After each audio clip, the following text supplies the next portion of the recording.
America is always safer in the hands of the people than in the conference rooms of any elite. Sam Seder. They are unanimous in their hate for me, and I welcome their hatred. We must guard against the acquisition of unwarranted influence, whether sought or unsought, by the military-industrial complex. The Majority Report with Sam Seder. Ever get the feeling you've been cheated?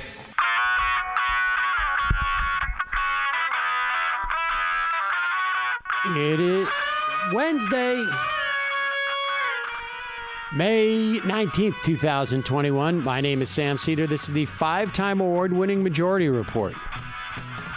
We are broadcasting live steps from the industrially ravaged Gowanus Canal in the heartland of America, downtown Brooklyn, USA. On the program today, infectious disease physician and epidemiologist, chief innovation officer and medical director for the Access Health Louisiana, the largest Medicaid providing clinic system in Louisiana. MarkAlain Dery will be here discussing wither herd immunity and how will we know when the pandemic is over. Meanwhile, Joe Biden supposedly gives Netanyahu an end-of-the-day deadline for de-escalation after another day of Israeli warplanes pounding Gaza. India records the highest daily COVID death rate to this day, yesterday. Meanwhile, AOC to reintroduce a resolution to block arms sale to Israel. And McConnell and McCarthy are told to reject the January 6th independent commission by Donald Trump, and so they have. In Philadelphia,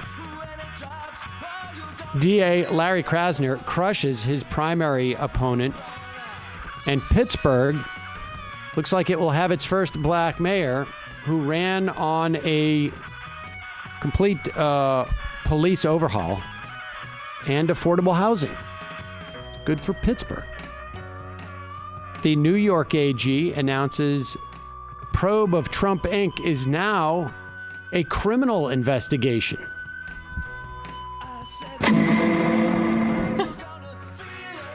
Anti-Asian hate crime bill heads to Joe Biden's desk. He will sign it. And the Department of Homeland Security begins to ease Title 42 restrictions at the border. Now for adults. It should be gone, but it will save some lives. The FBI is investigating a possible illegal scheme to fund Susan Collins' last re-election. And workers in over a half dozen cities around the country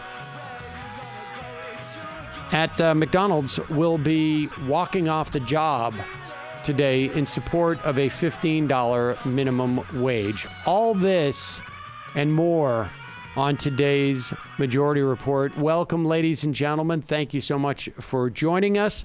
Of course, with me today, as she is every day, Emma Vigeland. Emma, hello, and how are you? I am well. It's an 80-degree day here in New York. And that's correct. Sam hasn't turned on the air conditioning. Well, I guess it's a matter of frugalness. This is the first I've heard of it. Well, you know, can't come in and then like 3 hours later go like, oh, I noticed the air conditioning's off. Well, because it's previewing a battle that I feel is going to rage throughout the summer. I guess so. I'm actually feeling quite cool. I had no idea. I'm not. All right. Well, I mean, you have to articulate these things. Well, but I thought like a passive-aggressive kind of confrontation on air with, the audience behind me in this effort might be a little bit more fruitful. The audience is experiencing the temperature in here as much as I apparently am, which is not at all. But yes, no, you were very effective in that. Look up the real feel in Brooklyn today and then just see whose side you're on. I don't respond to, I didn't realize it was a fight, but there it is. Fair enough. All right. Well, It's actually not too bad right now in here, but not as bad as I thought it would be coming in. I was like, this is gonna be a battle to get Sam to turn on the air conditioning. I don't even know now what's going on. This is apparently, yes, OSHA complaints are awaiting. We'll see. We'll file something, and then, we'll deal with it then. And deal with it in the appropriate manner. I understand. So Joe Biden was out in Dearborn, Michigan yesterday. He was promoting the one of the initiatives that the administration is pursuing, which is an essentially no combustible engine cars being produced as of 2030. And he was out there checking out, I guess, the F-150 electric F-150, the iconic Ford pickup truck. I'm not going to go into some of the limitations about that, but that's about that truck. Anyways, Can't even tow things. No, it can tow things, but not what you would want towed. You can't put a plow on it, but that's not the point. And Rashida Tlaib met him on the tarmac. There was at least 1,000 people who were protesting in Dearborn. Of course, Dearborn and in Michigan, in and of itself, has a pretty significantly large Muslim population. It could be one of the largest in the country, actually. And Rashida Tlaib, who is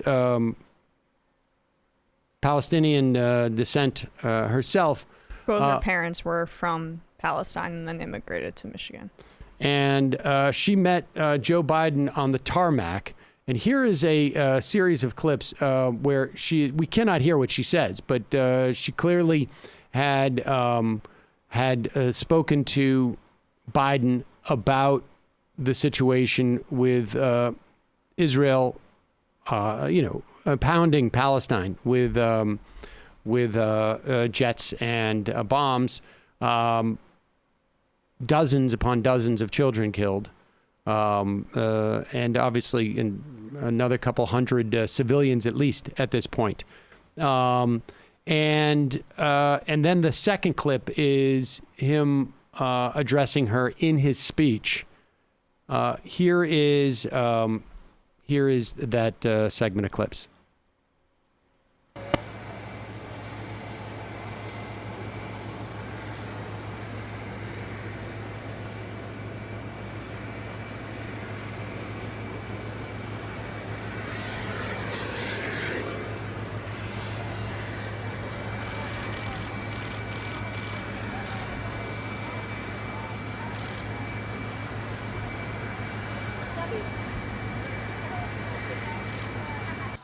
And Rashid Tlaib, where's Rashid? I tell you what, Rashid, I want to say to you that I admire your intellect, I admire your passion, and I admire your concern for so many other people. And it's from my heart, I pray that your grandmom and family are well. I promise you I'm going to do everything to see that they are on the West Bank. You're a fighter, and God, thank you for being a fighter. Rashid. He caught some of your tendencies there. I was actually not going to point that out because who am I with my glass houses? Rashid is not that hard. No. So this is coming, and to be clear, it's just it was breaking moments ago, this story that Biden had been on the phone with Netanyahu saying, today, end of day today, is deadline for major de-escalation. Washington Post, the Sydney Times seemed to have this before anybody else for whatever reason. Washington Post just reporting it as of 12:04 p.m. This is and the fact that Rashida Tlaib was on the tarmac suggests to me that the White House, this was all the plan for the day. She was not the only congresswoman on the tarmac there from the Michigan area. This was about his whole, Ford F-150 situation. But she took the opportunity to bring this up with him, which I respect immensely, right? Don't waste a second when this is as urgent as it is. Well, of course. And so here is how Fox News dealt with this exchange. It is, it really is, I mean, they didn't do it very artfully, but it is pretty impressive that they can come up with any spin on any moment of anything that happens at any time. There's a political equation into this, too, and you're leading to it. But Joe Biden, so far as president, has supported Israel, saying they have a right to defend themselves. He's feeling pressure from the left, and you wonder how long that position holds. It holds as long as there's political collateral to be gained. If you can carve out a niche in American politics as the far left and gain some fundraising or support that way, what do you lose by going to the soapbox and talking about it or confronting Joe Biden on the tarmac? I truly don't know how much. I really can't even understand what this guy's saying. Biden holds this position as long as you can go out and raise collateral for the position by fundraising against the position that Joe Biden is taking. Right. It seems to be what he was saying. And also that in some way being on the left, the far left, as he says, is some fundraising juggernaut. I've got news for you, dude. It's AOC, and then everyone else is kind of in the desert when it comes to fundraising on the actual left. Right. The idea that you are making hay by going out and criticizing Israel is ka-ching. Exactly. Is a pretty sort of stunning insight that Joey Jones seems to have. But let's continue on. About it or confronting Joe Biden on the tarmac. I truly don't know how much of this is completely genuine, to be honest with you, because the facts are the same. Listen, Israel did not start this conflict. They obviously have done things that people take issue with. Yeah, Israel did start this conflict. Well, but let's start before then. Like, he doesn't know how sincere it is. Tlaib's family is literally in Palestine. You have people's homes being blown up. You have people well over 200 civilian casualties at this point. Not to mention over 60 children. Not to mention the infrastructure problems and the infrastructure problems that they're not going to. I mean, they already had, but you have 1 million people living in what is, everyone has described as an open air prison. There is intermittent electricity, far more intermittent now. You have the Israelis have killed 2 of the top trauma doctors in Gaza. And they have knocked out at least 20 media enterprises in Gaza. And then, of course, the AP and Al Jazeera. And so one would think that, with family there, that they may be a little bit sincere. It may not just be a way to create collateral. Yes, that would be weird. And then, of course, interesting use of collateral. Look, if you start, if you choose to start this conflict at the moment that Hamas has responded to Israeli aggression on Palestinians living in East Jerusalem, then yes, you can say this is just Israel responding. And of course, it is completely asymmetrical and disproportionate in their response. But of course, you can't start there. And but continue. Obviously, have done things that people take issue with through settlements and what they're doing with, I guess, diplomacy, for lack of a better word. But these are thousands of rockets being fired into their country. To think they wouldn't use the Iron Dome or wouldn't strike back and try to end it quickly. I mean, if there were people in Mexico sending rockets here, Mexico would look a lot different today, and not many people would take issue with that. And we would take issue to others saying that we shouldn't respond. Absolutely. Yeah, it would be weird if Mexico just all of a sudden started sending rockets across the border. Now, of course, we should remind you, these rockets are essentially fireworks, which is not to say that they can't be lethal, and they haven't been lethal. They have. But these are not guided precision rockets. They don't have that kind of ability in Gaza.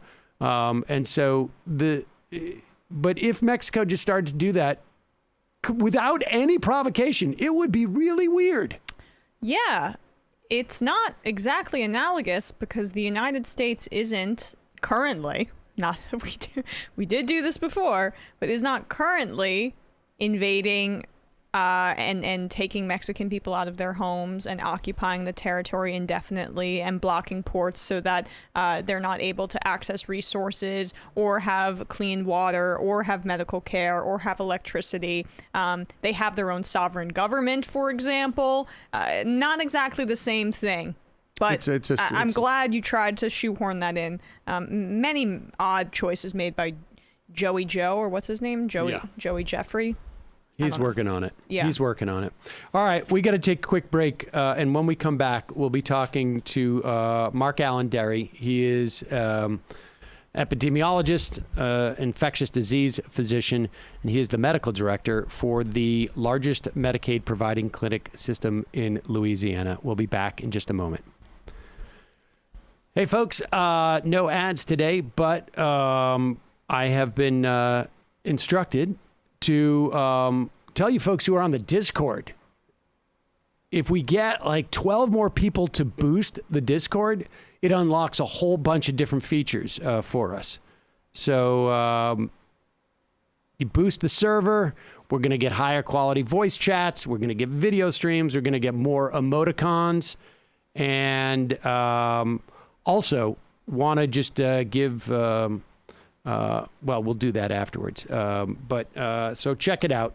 Also, don't forget, if you want to support this program, become a member, join themajorityreport.com.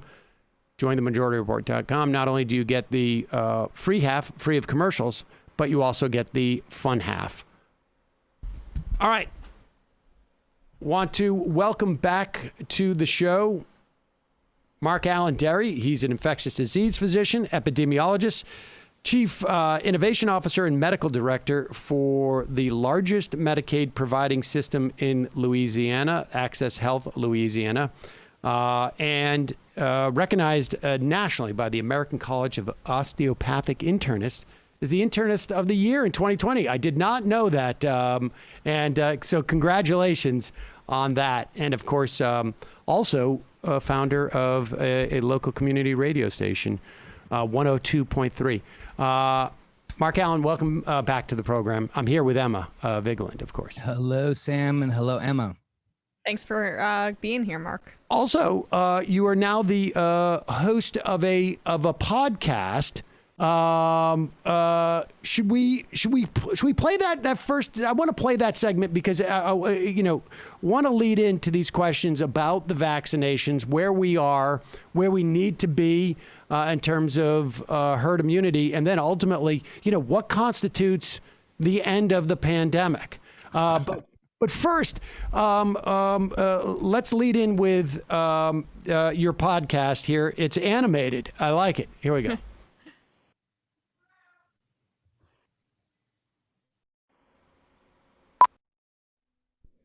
Hey ho, let's go. I'm Dr. MarkAlain Dery, and I'm an infectious disease doctor and epidemiologist. And I'm Doc Griggs, and I'm a community health specialist. Speaking of special, today's podcast is coming live from inside the human body.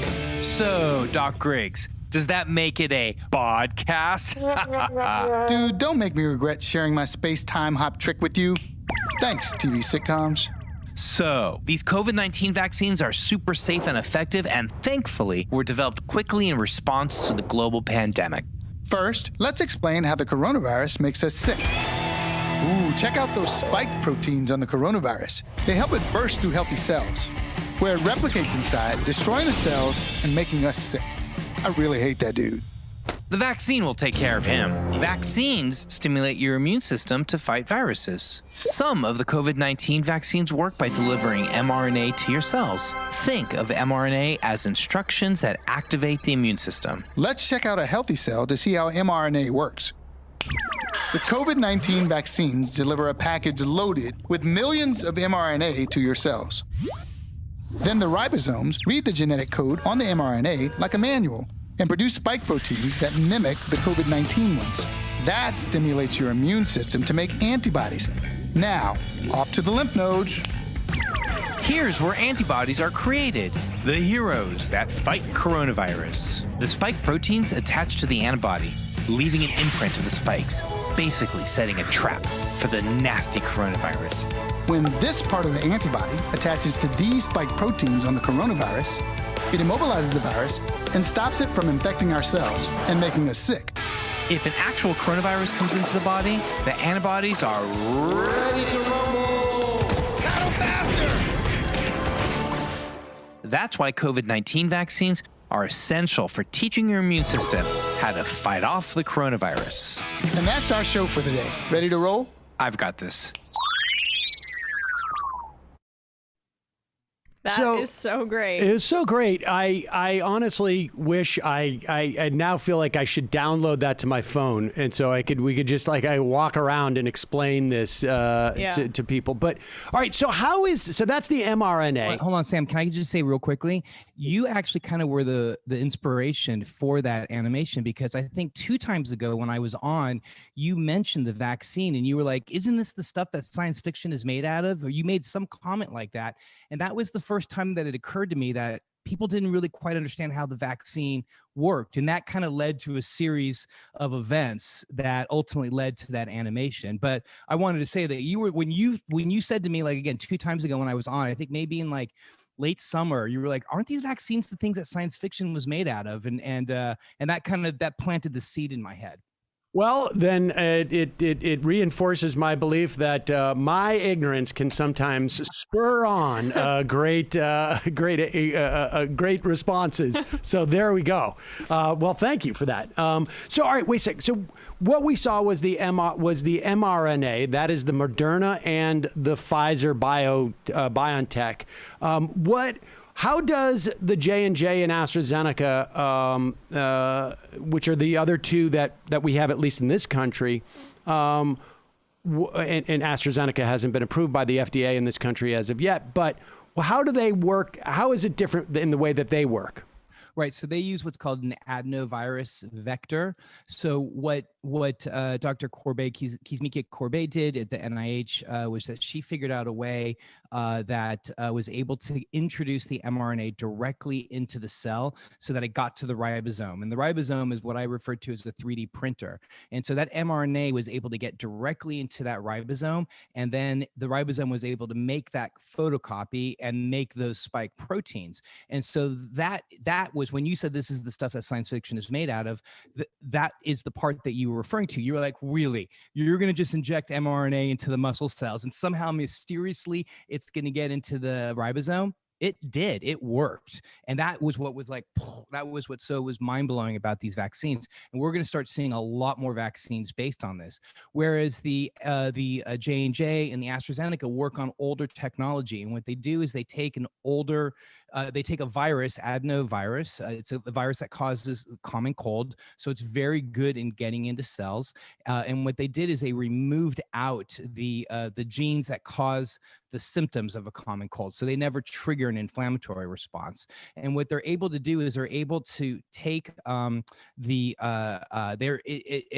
place instead of the genes that cause common cold, what they were able to put in there was the genes that cause the cells to make spike proteins. So it's one extra step. The mRNA just gets rid of the middleman, if you will, and goes directly to the ribosome, whereas the other vaccines go through the nucleus, and then from the nucleus it gets turned into goes from DNA to RNA, and then RNA goes to the ribosome. So it's a more complicated step, and that's one of the reasons why I think the mRNA vaccines work better, or they're more effective, because it goes directly to the ribosome, and from the ribosome it kicks out those spike proteins. And just one more thing, you'll see that I named it the vicious virus, and the reason why I did that was because I based the virus on Sid Vicious, the bass player for the Sex Pistols. So that's why you see the spike collar around the spike proteins, and then you see the little chains. And I'm a bass player, so but I was reminded, I sent some pictures over that. I was reminded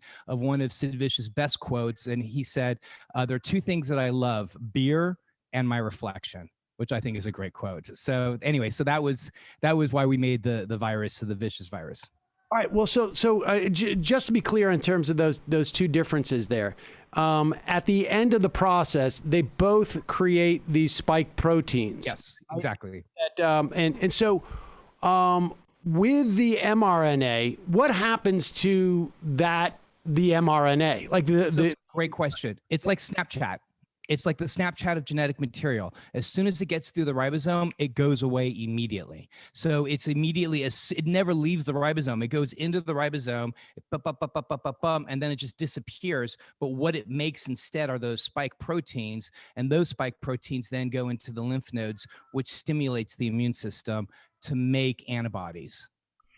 And is it possible, and I'm just going over questions that people have asked me in the past where they get, sort of nervous or some of the sort of junk science that we hear out there. Is it possible that the mRNA trains the ribosomes in some way that they will react differently in the future to other, other possible infections, or will it ultimately impact the immune system of someone who has the mRNA vaccine? Not at all. It's like trying to say if you make a photocopy of something using your office photocopier, that whatever it is that you're photocopying is going to somehow change the machinery of that photocopy. That's just not. It's not founded in science or the physics of today. That just doesn't happen.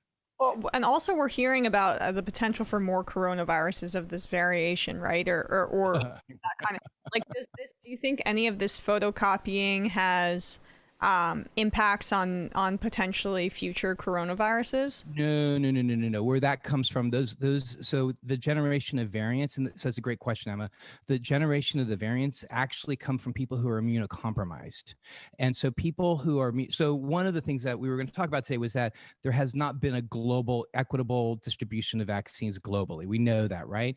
And so because of the lack of equitable distribution of vaccines, you have certain countries like the U.S. We are the most vaccinated. So we've completed the most vaccines in the US. Israel and I think Hungary or what have you they vaccinated more of their people, but they've all had one dose. But we're the country with the most complete vaccinations, either for one dose or for the 2-dose vaccines. So what happens is that when you don't vaccinate everybody equally, either here in the US, because we have people who are vaccine hesitant, or you have people around the world, like in India, there's 2% of the country that has been vaccinated. In the continent of Africa, there's been less than 1% of people who've been vaccinated. What happens is that for every one person the coronavirus infects, their body now becomes a laboratory, or lack of a better word, a petri dish, to create new coronaviruses, because once it gets in, it mutates. That's what it does. But it mutates the most in people who are immunocompromised.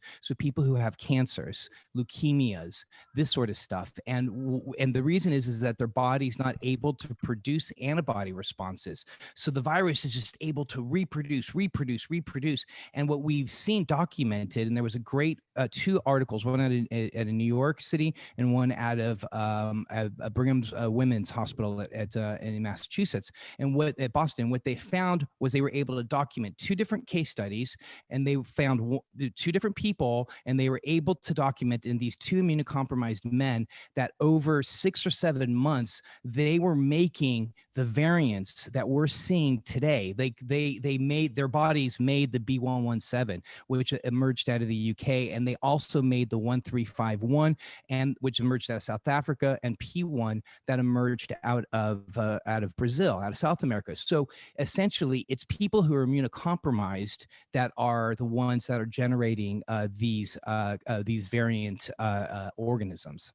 All right. So, and I think Emma's question was slightly different, and I want to return to that in a moment. But just to pursue this, since we're here, so the idea, and we'll get into the sort of the more about the inequitable distribution of the vaccines, but the idea is that because the vaccine has not been widely, we're talking around the world, and within this country too, to a certain extent as well, widely distributed, disseminated, reaching all the people that it has to, invariably, whatever the number is, 1 out of 1,000, 1 out of 1,000,000, folks who are immunocompromised and catch COVID That's the real problem. Is that that's right? Okay, and so that's exactly right. It's not just that, like, if you let it spread over the course of a otherwise healthy population, you'll still have deaths. You'll still have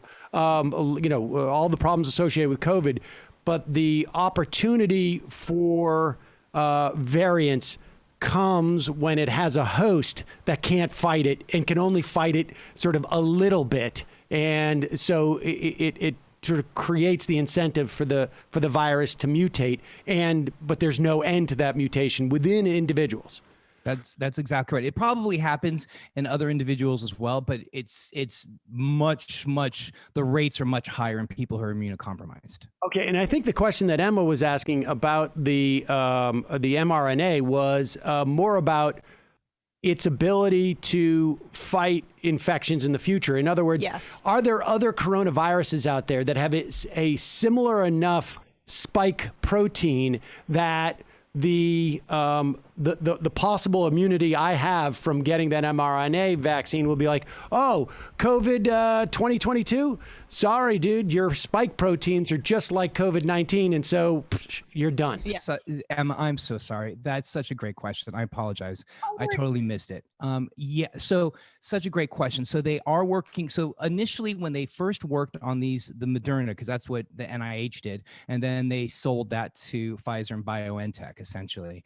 Remember, Moderna has M and then RNA in the name. And in fact, they actually trade on the stock market as mRNA. So this was really made for the vaccines. They had hoped that they were going to make a class a vaccine that would have a class effect. So all the viruses, because remember, coronaviruses account for 15 to 30% of the annual common colds.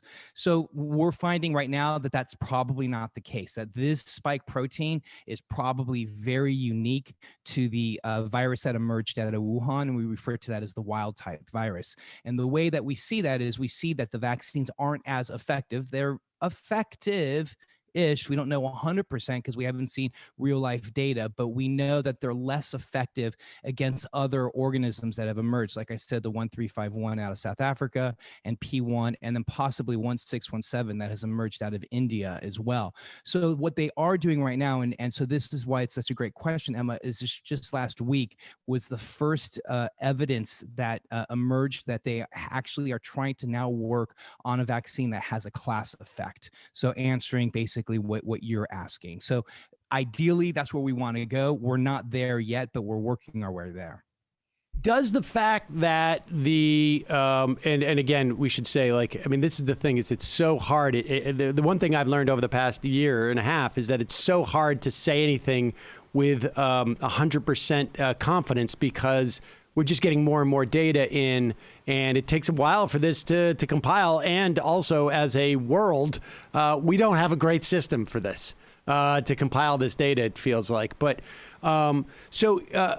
assuming that the mRNA vaccines are less effective on the variants than they are on the wildfire coronavirus, does that mean that the variants have two things that are variants? One being that their shape of their protein spikes is different, and that maybe whatever it is that they're delivering in terms of like the nature of the coronavirus is also different.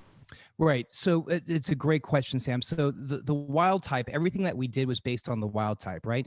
But natural selection being what it is, it's going to force these viruses to try to evade either natural induced immunity, so people who have antibodies as a result of getting infection, versus vaccine induced immunity. So there is this pressure on these viruses to obviously stay alive, if you will. Viruses aren't really alive, but to stay alive and to evade immunity. So number one, in answer to number one question, what happened was that this is the spike protein. There was a 20-degree shift in the spike protein itself. 20 degrees, boom, that was what they were able to do. And that is what B117. So all the variants have an element of B117 in which it was able to kind of just shift 20 degrees. And what that did was that it made the key that fits into the lock a lot easier. Imagine a sticky key that fits into a lock and you got to kind of wiggle it a little bit before you can kind of open it, right? That's what the wild type virus was, the Wuhan virus, the virus that emerged out of Wuhan. All these new viruses, they all have this 20-degree shift, and that's called convergence evolution, which is a really fascinating idea that you have these viruses from all over the world. They all jumped simultaneously, independent of one another. They all jumped to the next step in evolution, and that was to evade immunity by making it easier to get into our cells by making the key slip into the lock a lot easier. So that's answer number one, question number one. Number two is what you're asking is a couple of questions. Is how is it the virus is more virulent? In other words, we're seeing higher amounts of infectiousness, 30 to 50% with each of these variants. But why are we seeing in some cases that they're more virulent? In other words, that they actually could potentially cause more severe illness and potentially death. And why are we seeing younger people affected? And we don't know the answers to those questions yet. We have no idea, but we do know that B117, prior to people in the UK being vaccinated, it did kill more people, especially if you were older. But now that the elderly have been vaccinated in the UK, we're seeing that B117 does not affect them as much, but there is some element of virulence, and that's the severity, virus causing severity of disease that we are unaware of right now. And it's unusual in fact, it's almost unheard of. And it used to be a truism that a virus either becomes more infectious as it evolves or it becomes more virulent as it evolves. But what we've never really seen before, or at least I'm aware of, is a virus that becomes infectious and virulent simultaneously. And the reason is that it costs a lot of genetic energy to have both of those traits. So it's not ecological or evolutionarily advantageous for a virus to have those two traits. But we are starting to see it to a certain degree with some of these variants. That sounds potentially ominous.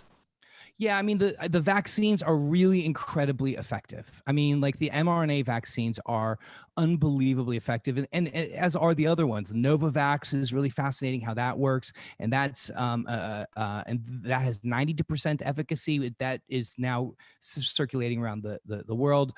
The Sinohan or the Covishield that came out of China has almost 80% efficacy, as does the Johnson & Johnson and AstraZeneca. So this gets us back to we need to do better. And of course, I completely support it, and I know you guys did too, when President Biden finally approved the TRIPS waiver to allow for the WTO to allow for these countries to generate their own vaccines. India, Thailand, and Brazil have amazing capacities to manufacture vaccines, but that should have been something that was approved in June or July, because we would not be in this situation now.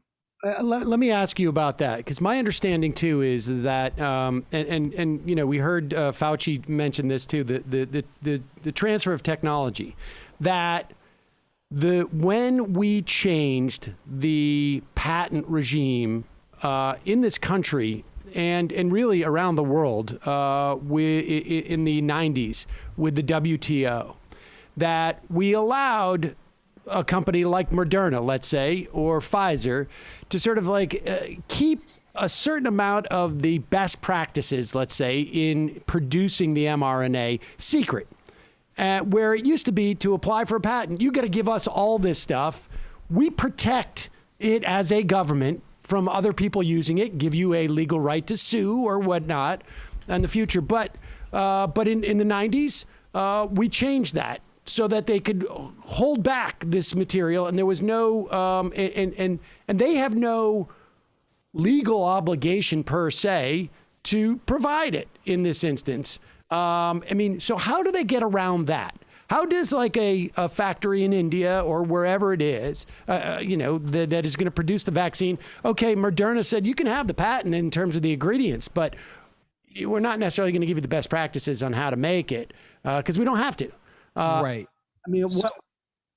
So let me just go back to HIV and just say that in the 90s, when we were seeing just huge amounts of mortality in Thailand, cases in Thailand, in India, and then again Brazil, were the areas where it had the largest amount of cases.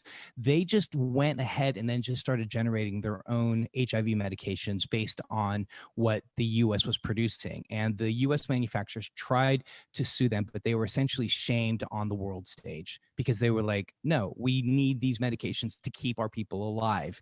And so that was kind of that set the precedent for, I think, what's happening here. Now, in specific answer to your question, it's a good question. I have no idea what the answer is. I've not heard that, but I do know that there's a precedent for that, in that these countries were able, and there's a great, I think it's on Netflix, or I forget where I saw it, but it's a great documentary on the Indian pharmacist who actually was the one that went up against these U.S. pharmaceuticals and showed how he had this manufacturing company, and he was able to produce these HIV medications and other medications that were able to help people in India specifically. But again, this is not the technology. Once the technology has been developed, chemists and biochemists around the world can easily reproduce it. Now, specifically to mRNA, I would imagine that's probably a very difficult technology because mRNA degrades so quickly. Like I said, you could think of it as the Snapchat of genetic material. And so there has to be very specific conditions that they work in. I just don't know enough about it from that perspective. Okay, so let me ask you some more questions about the vaccine. You said that we have the highest rate of two-dose vaccinations.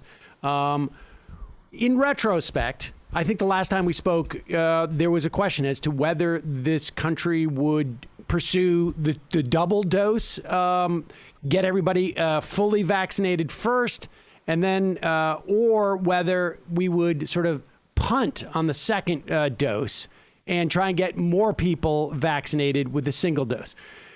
In retrospect, give me your assessment of that decision, A, and B, when you say vaccine hesitant, is the issue that there are people out there saying, like, I'm not sure I feel comfortable getting vaccinated, or is the bigger issue, I don't have time to get vaccinated, I don't have a medical provider near me, I don't have a primary care physician who's recommending it to me, that it's not necessarily hesitation, it's just more like convenience, access, that type of thing?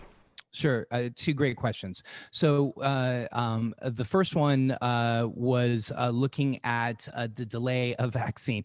And what we're seeing right now is that people who delay the vaccine for up to a couple months actually have 3 times the antibody production. So actually delaying the vaccine, we didn't know that at the time. Now, every public health professional in the US will fall in line with what the FDA says. We will never fall out of line for what the FDA says, because if there was for lots of obvious reasons, public health, we follow the science, and the science said do it within 3 weeks for Pfizer or 4 weeks for Moderna. And then you had other parts of the world that were saying we want to delay to get everybody the first dose. In retrospect, it turns out that may not have been a bad idea. That may not have been a bad idea, because we're now seeing people who are delayed by a few months actually have greater antibody responses. Now, not that people who did get it, like I did, I got Moderna, I got mine in 4 weeks, I'm sure I have a perfectly fine antibody response, and I know that it's going to last for a long time. And we've seen a lot of evidence to suggest that it does form memory T and B cells. So that's the part of your immune system that's kind of like the hard drive of your immune system. In other words, the antibodies will be forever imprinted into a storage space in your immune system, so that if in a year and a half or 3 years from now you see the coronavirus again, it'll start stamping out those antibodies based on the memory B and T cells. So, but those people. I'm so sorry. I just had to stop you. Why is that the case? Why would waiting create more of an? We're just getting this data this week. There was hints of it that emerged last week, Emma, like on Friday, but this week the data is starting to emerge that there's an increase. And it just, Moderna and Pfizer, think about from their perspective, they were trying to get a vaccine as quick as possible. Had they had they would have probably played with lots of time intervals, right? And so they would have probably done something like 3 months, 6 months, 1 year for when you get your second. But because they were on such a quick time interval, they probably played with like 5 days, 10 days, 21 days, 28 days, and they found that they could get to 95% in 21 and 25 days, Pfizer and Moderna respectively. Let me just piggyback on that question. So does the second shot actually stop the process of developing more antibodies, and does it then start up again? I mean, no, it's such a good question. It's such a good question. So listen to this. This is fascinating. So the people who've had coronavirus in the past, they are already at a certain baseline of antibody production. That first shot that they get puts them over the edge of what we call enough antibodies, right? So people who've actually had coronavirus, that second shot doesn't really do much because we want them to get it because that's what the science says to do. But just having been initially vaccinated, initially generating natural induced immunity. In other words, you had antibodies because you were infected. That first shot is enough just to push you over the edge. But for people who did not have COVID, so for some like myself, that first one just gets you kind of in the general vicinity as to where people who've had COVID in the past, that's where their levels were. But that second shot definitely pushes you over the edge as well. And along those lines, people who have very strong reactions to the vaccine, either the first vaccine dose or the second dose, those are people who've actually had COVID in the past, whether they knew it or not. Because remember, 60% of people who had COVID don't know they've had COVID. So when you hear people who say they've had these I was really had fevers and chills and la la la, those people who've had a little bit more dramatic responses are likely to have had COVID in the past, because what we've seen is that people who've had COVID in the past have stronger reactions to the vaccine. Remember, these are very short-lived. These are 1 or 2 days at max. I know a lot of those people actually who had that kind of reaction. That's interesting. All right, so give us a sense of like what now, and just to explain herd immunity to a certain extent to us. Right. I mean, so of course, herd immunity. I'm sorry. Let me just add, to see if my understanding of this is correct. When China has a vaccine that's 80% effective, if they can, because of the nature of their government, if they can make sure that this is like adopted by 90% of the people, let's say 90% of the people get a vaccine that is 80% effective, how much better is that than having a 90% effective vaccine when you have only, let's say, 60% of the people? And yeah, I don't mean to give you any math because I can't. I'm just throwing those numbers out there. Right. There may be an algorithm where you. Yeah. That requires math. But the general principle of it, right. You're better off having a 40% effective vaccine if there's 95% usage of that than a 95% vaccine and only 40% usage. Yeah, of course. I mean, we see that with the influenza vaccine. Usually is anywhere between 50 to 70% effective, and only usually 30 to 40% of the country gets vaccinated for influenza annually. And that's enough to keep the levels low-ish, right? We want to see higher efficacy, and we're going to probably start seeing them with mRNA vaccines once they start generating influenza vaccines via mRNA. And we also want to see more people vaccinated, obviously, as well. But the principle that you laid out is correct. Now, obviously, to answer the numbers that you said requires math that I can't do quick enough in my head, but the essential principle that you are talking about is essentially correct. And the whole idea of herd immunity is that you need to, and every virus and bacteria, but virus is different from one another. So, but based on the characteristic of this virus, Dr. Fauci regularly would talk about a 70% herd immunity. In other words, you would need 70% of the country to be vaccinated, not natural induced immunity, ideally, because we don't know about that immunity, but vaccinated immunity, those are standardized responses of antibodies. So if you could get 70% vaccinated, that means that there's enough of the population to be vaccinated that the virus couldn't circulate itself around it. Eventually, it'd be like kind of like a fire that you have burning in your fireplace. Eventually, there's just not enough wood, and it eventually just,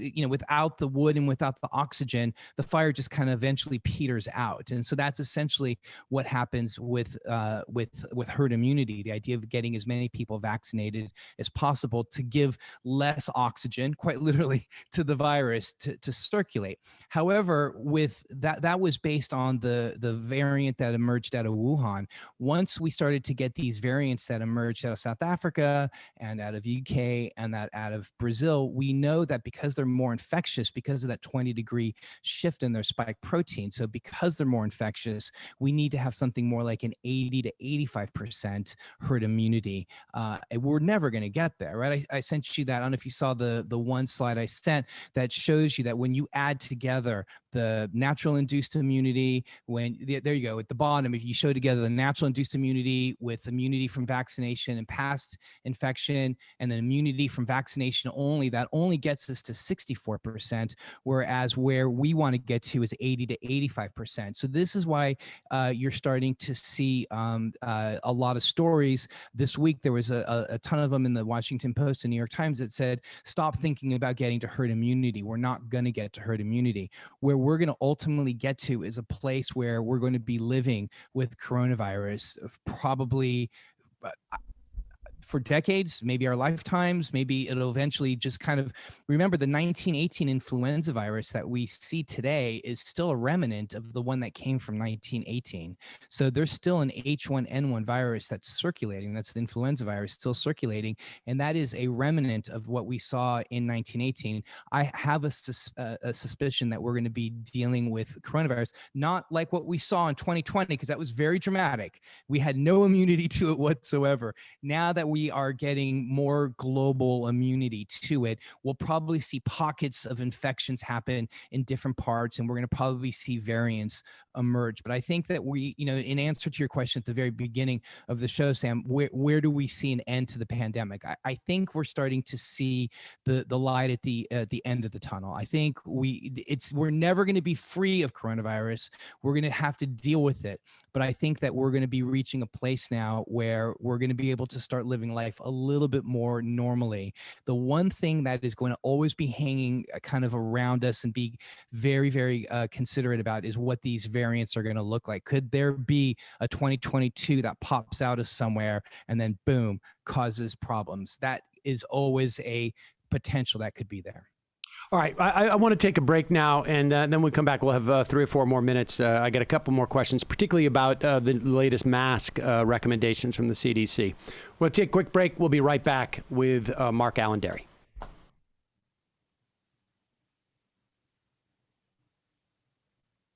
And we are back. So, MarkAlain, the CDC came out with basically mask off recommendation. And then they sort of, said, you don't have to take it off, but you can if you've been fully vaccinated. Just give me your response. Well, if you could show up that one slide, Brendan, that I sent to you about all the 575 epidemiologists, I think that this slide that the New York Times published was an excellent one. So they based it on 6 excellent studies. I mean, they were really excellent studies. And what the studies essentially show is that there is legitimately a decrease, upwards of 90 to 95% decreased likelihood of transmission of the virus from one person to the other. That's such an important point for us to get to herd immunity. Does the vaccine prevent you from getting sick? Yes, 95% efficacy. Does it prevent you from getting severely ill? Yes, upwards to 100% efficacy. But does it prevent transmission? That was always a big question. And the answer is yes. It's about 90 to 95% likelihood of preventing transmission from one person to the next. So from a vaccinated person to anybody else. And so there's 6 studies showing that. And that's what they base their recommendations on. But what you're seeing here is 570 epidemiologists. And what did they think? And you'll see that when they were asked, how long do you think we're going to be wearing masks? You're going to see 29% said 1 year, 26% said more than 1 year, and then 26% said from now on in certain situations. You're looking at, what is that? That's like 52 plus another 29. What is that? Almost 80% of the virus. Yeah, you have 80% of epidemiologists. Thank you. So these are academic and applied epidemiologists, myself included, although I'm not part of that society they queried. I myself would have said, I don't think I would have moved in that direction. Now, ID doctors were all pretty much, we agree to each other because we all look at the science pretty much relatively the same. There are some ID doctors that were like, no, mask off now. And they're very vocal about it. But a majority of us were a little bit more like, I would have been a bit more hesitant. I would have done something like, if your state reaches test positivity rates under 5% for like more than 3 months, I would have done something that would have allowed a little bit more kind of easing into it, rather than just waking up one day and looking at my phone and seeing, oh my goodness, the CDC now says that masks are off. So I still double mask. I double mask everywhere I go when I'm outside. I do not eat indoors in restaurants. I still won't do that. I do not go to gyms. I will not go inside bars, or I'm still kind of a bit in pandemic mode. I will socialize, indoors with people who are vaccinated. I'll socialize with people outdoors with people who are my circle. Everybody's vaccinated. But so I'm still a little bit in, and I still am a little bit more in pandemic mode. I don't think it's safe for me. I'm not ready to do that yet, but the data does suggest the vaccines work amazingly well. And again, I just will revert back to, I'm still somewhat concerned about some of these variants. All right, so we're going to say goodbye to our Peacock folks, and thanks for joining us. We will be back tomorrow, same time. Emma will be hosting. I will be off for the personal day, and we'll see you then. And still with us, MarkAlain Dery. So you're being cautious now. Also, to be fair, you also don't like to shake people's hands, even prior to COVID. But I mean, I think that like, how much of their decision was like a, like there's the medical.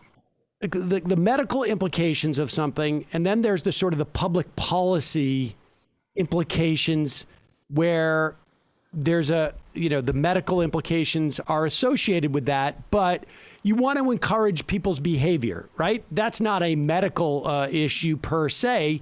It is to bring about medical results, as opposed to the medical realities of there's a 5% chance. So how much do you think, like, does the CDC say, like, all right, I mean, are they sitting down with people who aren't necessarily epidemiologists, but maybe they're, I don't know, behaviorists, or I'm not even sure what, and they say, like, okay, if we say, if you're vaccinated, you can go out and take your mask off, is that going to promote, what percentage of the people are going to be promoted? Is it going to promote the idea of lying that they're vaccinated? What percentage of the people are going to be, promote the idea they should go get vaccinated?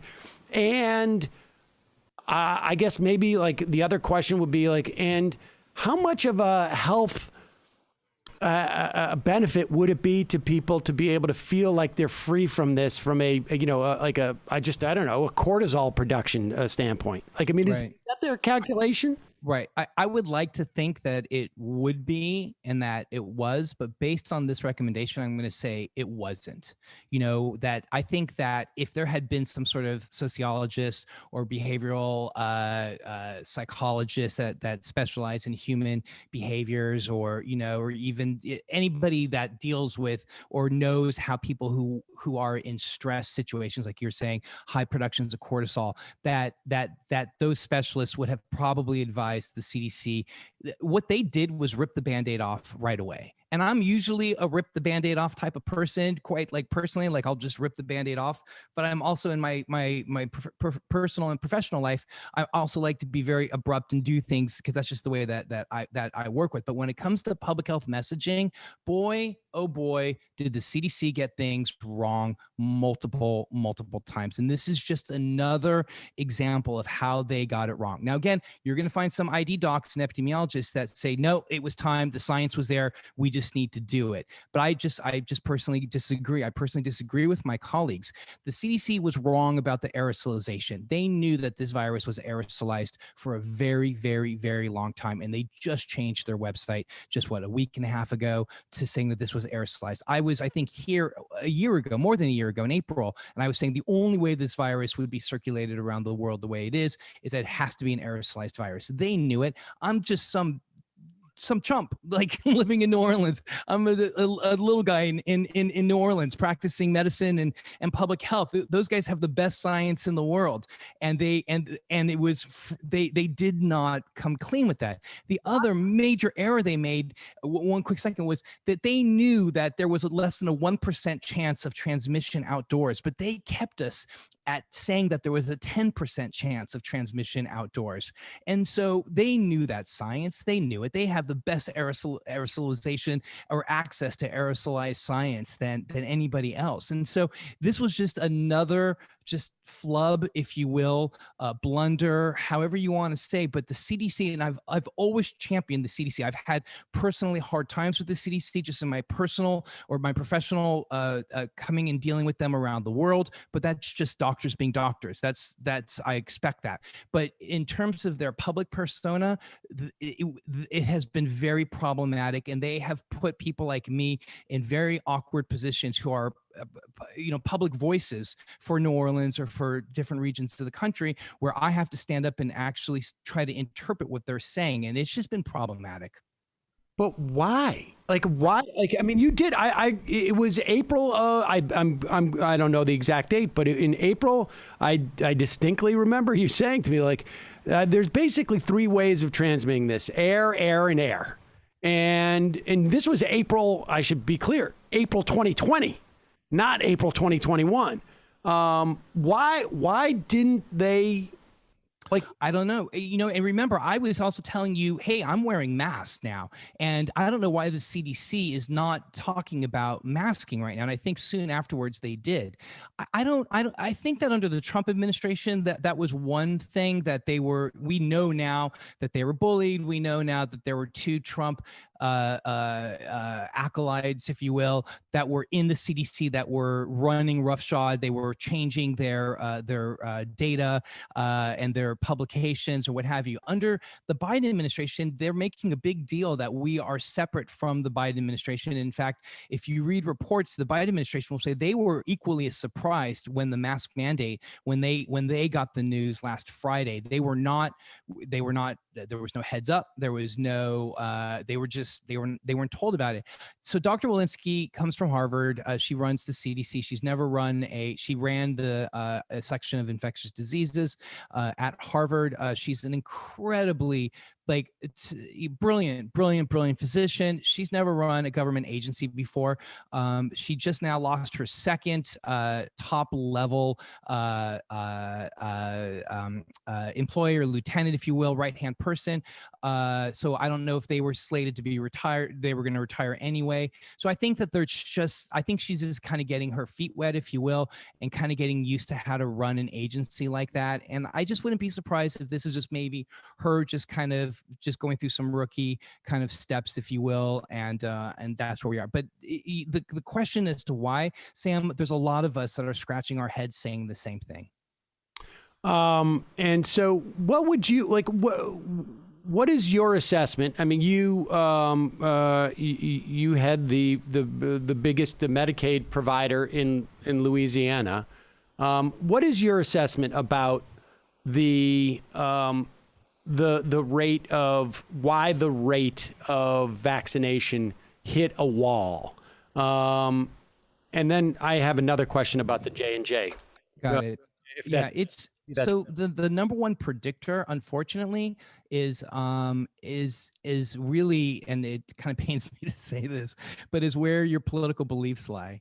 I presented some data to a national conference on Friday, and one of the statistics I pointed out from this agency that does these sorts of surveying was you were 11 times more likely to get a vaccine than the average American if your loyalty was to Starbucks. So if you were a Starbucks consumer, you consider that to be a brand that you were loyal to, you were 11 times more likely to be vaccinated. You were 7 times less likely to be vaccinated, if your strong brand loyalty was to Taco Bell. So that to me shows a bit of an economic disparity. That's how I interpret that information. But what it really comes down to is that men, especially white men, and especially white men who identify as conservative or Republicans, are the ones that are the least likely to be vaccinated. So when you look at Louisiana, we were in the top. I mean, Orleans perished, and still Orleans Parish itself, we're one of the highest. We don't have counties in Louisiana parishes, but we have the highest county vaccine and completed vaccine rates in the country. But when you look at Louisiana, initially we had the highest rates driven by Orleans and driven by Baton Rouge. But what happened is that we hit a wall, and then you started to have the rest of the state, which identifies as conservative, we are now falling to the bottom 10%, and we're at the same rates now. Louisiana, the same rates of vaccination as Mississippi and Alabama. When you look at those color maps, we are all pale. You can't even see the borders between us. And again, it's the South. There's a large degree of conservative mentality. You saw that President Trump got vaccinated in secret. He didn't publicize. Everybody else publicizes. I was vaccinated twice on television for both of my vaccines for the local news, and they did a segment on me and Doc Riggs, who was in the animation. They did a segment on us both times that we were vaccinated. And so, but as opposed to people like that were in the Trump administration who were not showing themselves to be openly vaccinated. And so I think that there's a bit of that mentality as well. And it's really a shame. I mean, and unfortunately what you're going to see is we're going to see pockets of variants that are going to emerge from the US from these populations, because the virus, natural selection will force that virus to find those vulnerable populations. They will circulate amongst those populations. They will cause disease in those populations, and it's going to find the people who have lupus or rheumatoid arthritis or leukemia. It's going to find those people who are on immunosuppressants, who purposely are on medications to suppress their immune system, either because of that's the treatment for their disease, or they're naturally immunocompromised from things like cancer and leukemia. It's going to find those people who are immunocompromised, and that's where the variants are going to emerge. And you're going to start to see these variants emerge here in the US. We already have, but we're going to start to see more of them. So, and the Starbucks 11 times more likely than the average American, and Taco Bell 7 times less likely than the average American to get vaccinated. I think there's definitely it sounds to me like there is an economic disparity issue there, just based upon where you would find Starbucks. But is there any more data specifically on race, on economics? I mean, there's no doubt in my mind there's a big cohort of people out there who are just like, I mean, Ricky Schroeder is getting mad at Costco because he can't, because they have a mask policy. I mean, of course, there has to be a significant cohort of folks out there who are just like not doing it. And then, of course, people who are like, anti-vax, more generally speaking. Right. But is this also an issue of you don't have the same number of, I don't know, Dwayne Reeds in low-income neighborhoods, or they don't have just a relationship with medicine, they don't have a primary care doctor or whatever it is. I mean, right. How much of that is that, or do we know? Right. It's a great question. So just to remind everybody, I think Ricky Schroeder also donated several $100,000 to Kyle Rittenhouse as well. So that just kind of shows you kind of where that mindset is.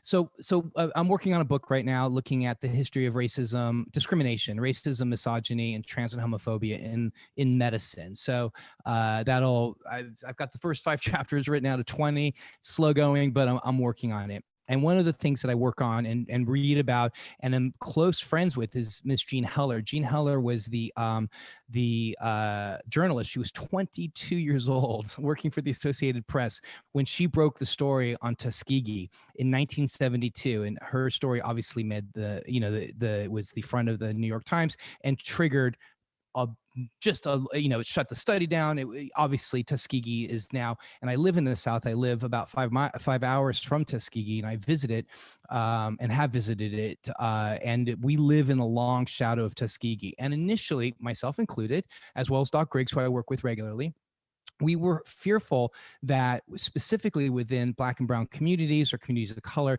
that there would be some issues of Tuskegee, or it's more than Tuskegee. I mean, in my book, I will show you all of the occurrences. And for people who are interested, Harriet Washington wrote an excellent book called Medical Apartheid, where she does a far better job than I could ever, because I'm talking a little bit more social. She did a more academic job on looking at all the places and ways that the U.S. medical system has just been brutal onto communities of color. We thought that there would be that long shadow, Tuskegee being the most commonly known about it. That actually ended up not being the case. There's some element. Yesterday I had clinic. I saw 15 or 16 patients.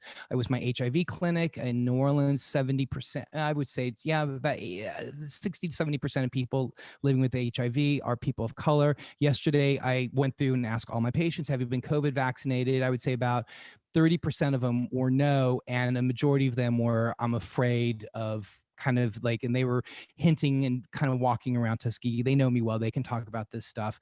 But we have not seen that, and those are people with HIV. We have not seen that in the in communities of color. In fact, communities of color are getting vaccinated at much larger rates than we would have expected. And that's largely due, certainly here in New Orleans, is that we have gone to where people are and made the hours available. We've done 24-hour things. We've done music. We're doing like a shot for a shot, where you get a shot of booze or drinks, or you get crawfish or whatever. We've really tried to meet people where they are, and this is one of the reasons why you have such high vaccination rates.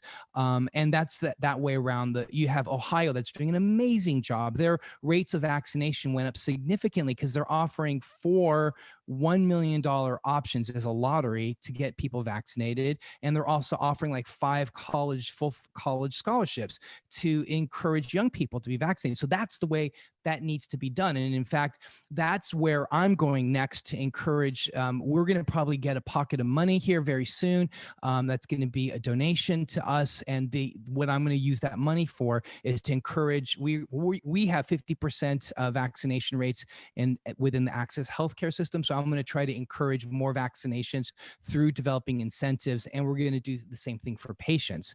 Now, in terms of economics and this sort of stuff, if we are looking at people who are that identify as conservative, you're having, a few of them that are in the, 1, 2, or 3%, but a majority of those people identify as conservative, especially here in the rural South, but in rural areas around the country are those that have the least economic advantage in our society. And so I think to a certain degree that those people, again, who identify as white, conservative, can sometimes be at the lower levels of the socioeconomic ladder. And I think that is also one of the places that we're seeing a fair amount of vaccine hesitancy. I wanted to ask you about booster shots. Great. Of, that being, I don't know, rolled out in the summer. What's the timeline there? Right. So just this morning, I was just reading Dr. Monica Gandhi, who's one of the premier infectious diseases epidemiologists, UCSF. You probably read her a lot. She this morning she sends out a morning blog. In her blog this morning, she was arguing that she doesn't think that we're going to need booster shots. I am not 100% in agreement with her. Again, I part ways with her there. I think that booster shots are going to be needed.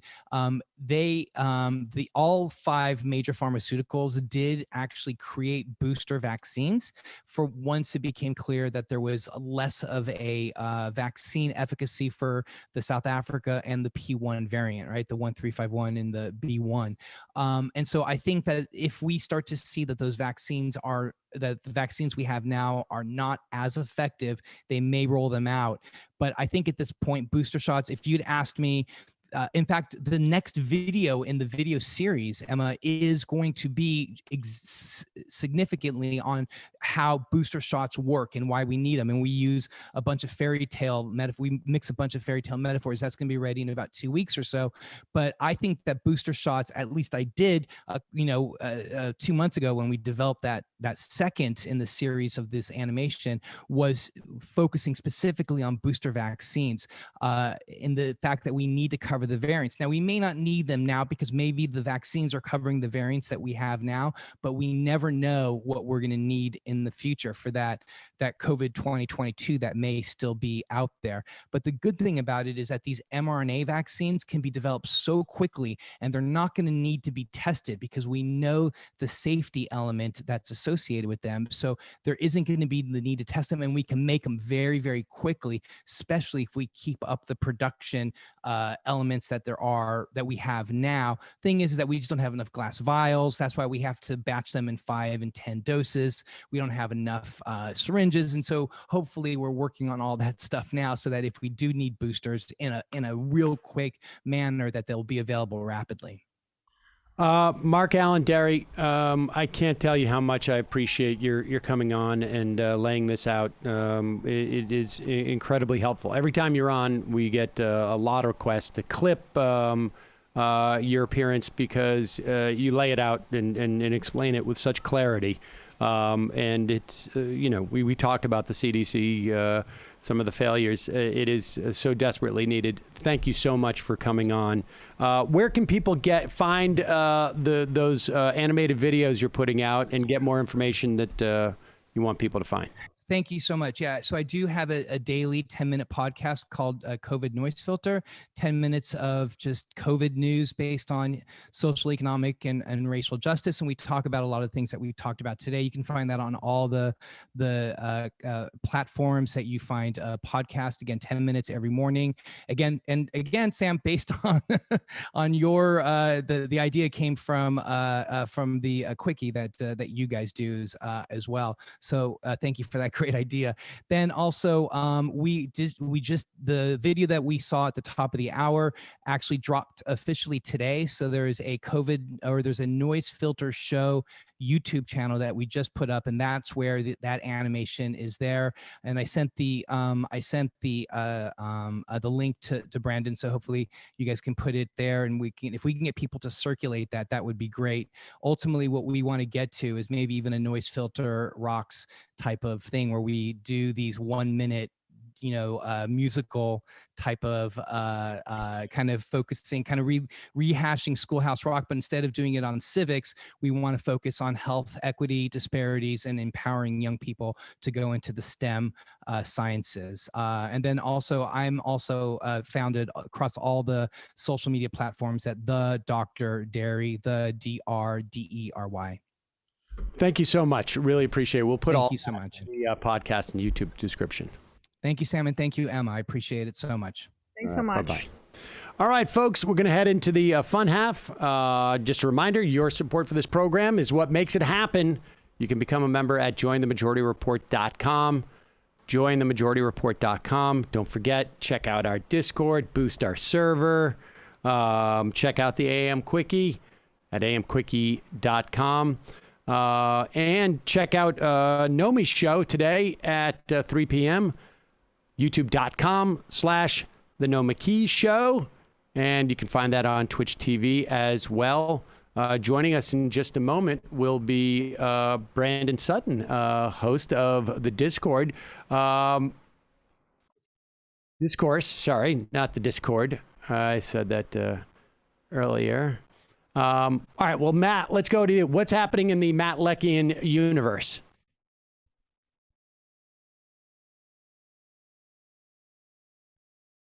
In the Matt Leckian universe, it's going to be actually Brandon Sutton tomorrow night on Left Reckoning at 8 Eastern. We're going to talk about the Discourse is actually back with a new episode, which he'll tell us about. But we're going to talk about masks and culture war in general, and how kind of the mask issue has become a culture war and who needs that. So that's tomorrow night on Left Reckoning.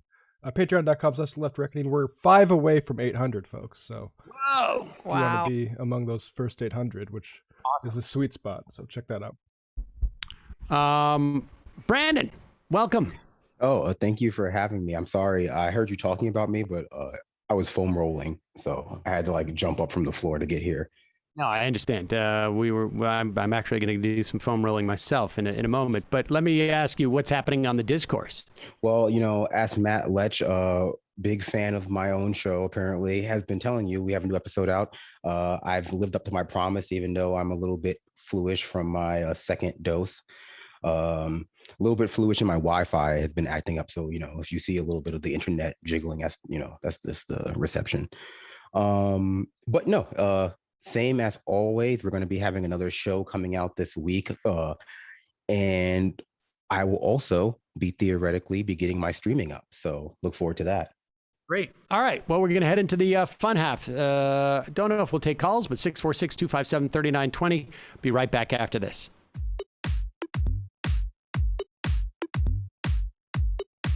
Left is best. Jamie and I may have a disagreement. Yeah, you can't just say whatever you want about people just because you're rich. I have an absolute right to mock them on YouTube. He's up there buggy whipping like he's the boss. I am not your employer. I'm tired of the negativity. I'm sorry. I didn't mean to upset you. You're nervous. You're a little bit upset. You're riled up. Yeah, maybe you should rethink your defense of that, you fucking idiots. We're just going to get rid of you. All right. But dude. You want to smoke this joint? Yes.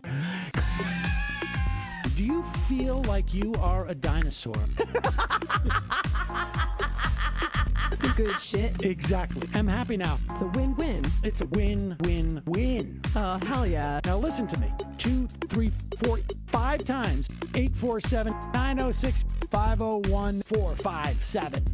2, 38, 56, 27. 1/2. 5 8s. 3.9 billion. Wow. He's the ultimate math nerd. Don't you see? Why don't you get a real job instead of spewing vitriol and hatred, you left-wing Limbaugh? Everybody's taking their dumb juice today. Come on, Sammy. Dance, dance, dance.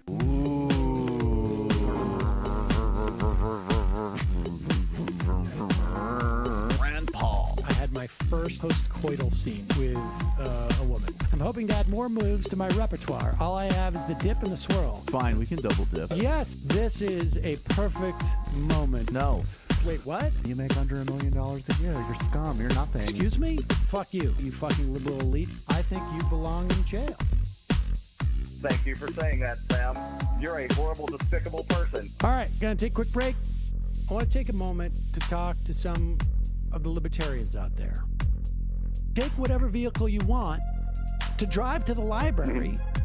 What you're talking about is jibber jabber. Classic. I'm feeling more chill already. Good. Donald Trump can kiss all of our asses.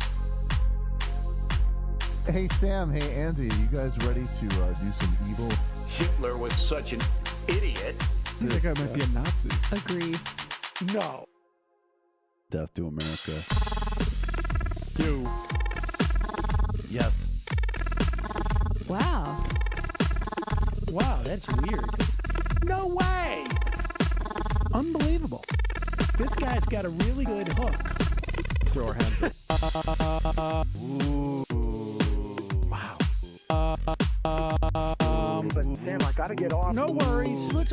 I want to just flesh this out a little bit. I mean, look, it's a free speech issue. If you don't like me, Hey, shut up. Thank you for calling into the Majority Report.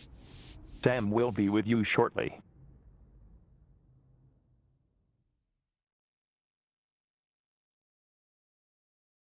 Chatted up about lifting, about We are back.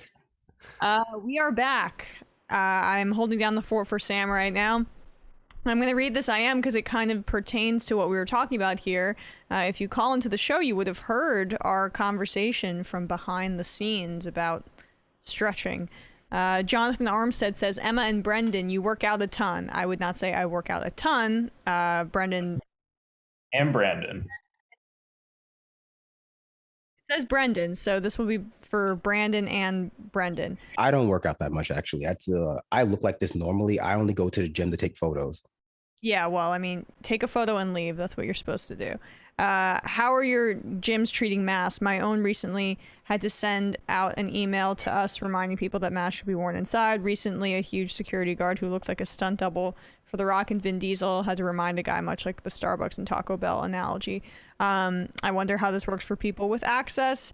The gym completely requires masks. There's no difference that I've seen quite yet, even though restrictions are relaxing. Not sure. But I did see that Equinox is dropping their mask mandate. Not that I'm a part. I can't afford Equinox, but I did hear that. I actually haven't been to a gym since the pandemic first started. I work at home now because I was able to get my hands on, like a barbell and like 300 pounds worth of weight. So that's all I really needed. I'm not sure if a lot of gyms closed. Like the gym I was going to that was nearest to me closed under the pandemic. And so I'm not sure what's the closest gym now. But when I go jogging outside, I still wear or carry a mask with me. Right. Okay. Sorry, I just saw... I peeped the stream and I saw there was an image of Sam's empty chair and it made me laugh. But yeah, the only way, like my gym, it's connected to my building, so I'm able to do that because of the building's requirements. But let's take a call, shall we? Calling from an 847 number. Who's this? Where are you calling from? I just want to say that I'm because I'm seeing the best team in the American League this weekend at Yankee Stadium. All of them are vaccinated. It's Josh from Chicago. Josh from Chicago. You're going to Yankee Stadium? Well, like I said, the best team in the American League, the Chicago White Sox. Sam's not here. The Red Sox don't have the best record in the American League. I was just on the White Sox's Wikipedia page last night, marveling at the at your guys' record, and props for being a White Sox, not a Cubbies fan. Well, I support the working class of Chicago. Right. I think Matt and I have had this conversation about the class interest of the Cubs-Sox rivalry. Sam is back, Josh from Chicago. Step away for a second, and all of a sudden I start hearing about the Chicago, about the White Sox. Yeah. Thanks for Michael Kopech and Yohan Moncada. Thanks for what? For Michael Kopech and Yohan Moncada from the Red Sox. You're welcome. I mean, we have the best record in the American League. Again, sorry, Sam. Anyways, I wanted to talk about Israel, if I could. Yeah. Just for a Jewish perspective. And I know you've talked about this on the show, Sam. I'd love to hear your perspective on how you feel about this. As a sort of American Jew who's like progressive, I think, and I've sort of come to realize this, especially after seeing a lot of the statements of Richie Torres, Yang, Biden, that I think we as Jewish people, and also seeing the difference between the actual Jewish elected members of Congress and their responses, we as Jewish people have to educate, I think, people to understand that the people driving the bus on Israel are deeply anti-Semitic, because a lot of these people are Christian Zionists who have very anti-Semitic reasons for supporting Israel. And I think one of the strategies I think we should take is whenever Yang or Biden or Richie Torres, whomever, issues a statement just blanketly defending Israel, they're citing sources that are likely anti-Semitic. And it's you can either stand with the Palestinians and most, I would say, American Jews, not all, or you can stand with the anti-Semitic Christian Zionists who are just blindly defend Israel. I don't know what you think about that as a strategy, but who's the audience in that scenario? I mean, who are we talking to? Do you think that there are people who are, so is the point that, is the point that, do you think that there is a broad swath of people who are supportive of Israel because of they're sympathetic to Jews as opposed to I think a lot of people, so I think when sort of Richie Torres, for example, makes these statements, he's probably studying, places like AIPAC, other sort of Zionist Democratic majority for Israel, another PAC. Okay. I mean, and a lot of the people that support these PACs, especially AIPAC, a lot of the support that goes through AIPAC, and again, a lot of the support that is for Israel is Christian Zionist. I know. I just but I just think you're third order type of thing now, right? So Richie Torres says something, or Joe Biden says something, and I'm going to undercut what Joe Biden says because AIPAC, gave him the talking points, and I'm going to undercut AIPAC because somebody you don't know is part of a Christian Zionist organization. And here is some explanation of how anti-Semitic they are. I just don't. I mean, I think everything you're saying is correct, and I've certainly talked about this in the past.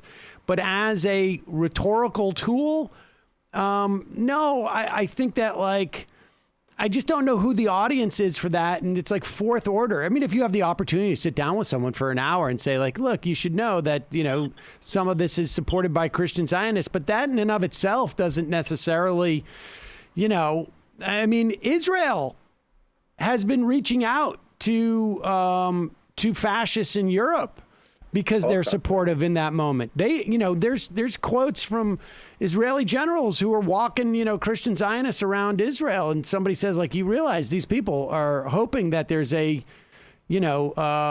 apocalypse, and you're not the good part. You're not going to enjoy the good part of the apocalypse, right? You don't get to come back after the day after.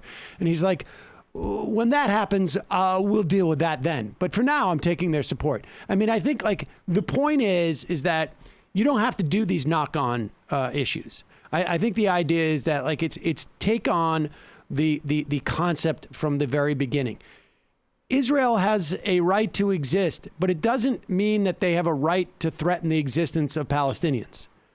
That is just a canard. There is nobody threatening the existence of Israel.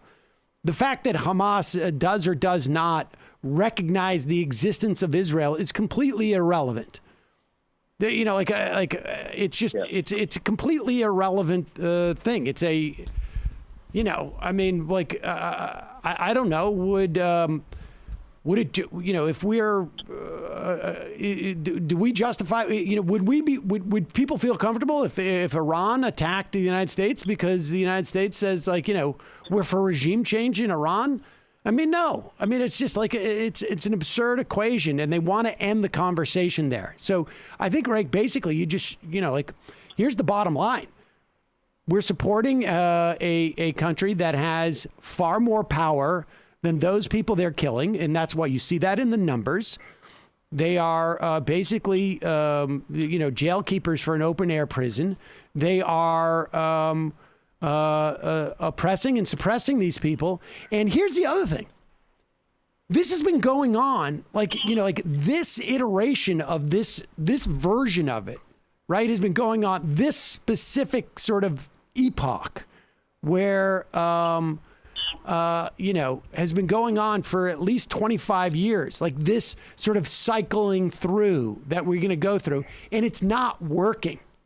It's not resolving anything. And so we need to do something different. And at least the United States does. And that's what we have control over, and that's the United States. And we need to stop selling weapons to them. And we need to say you don't get this aid, unless there are unless there's a recognition of Palestinian rights and self-determination and the ability to have an economy and all of these things.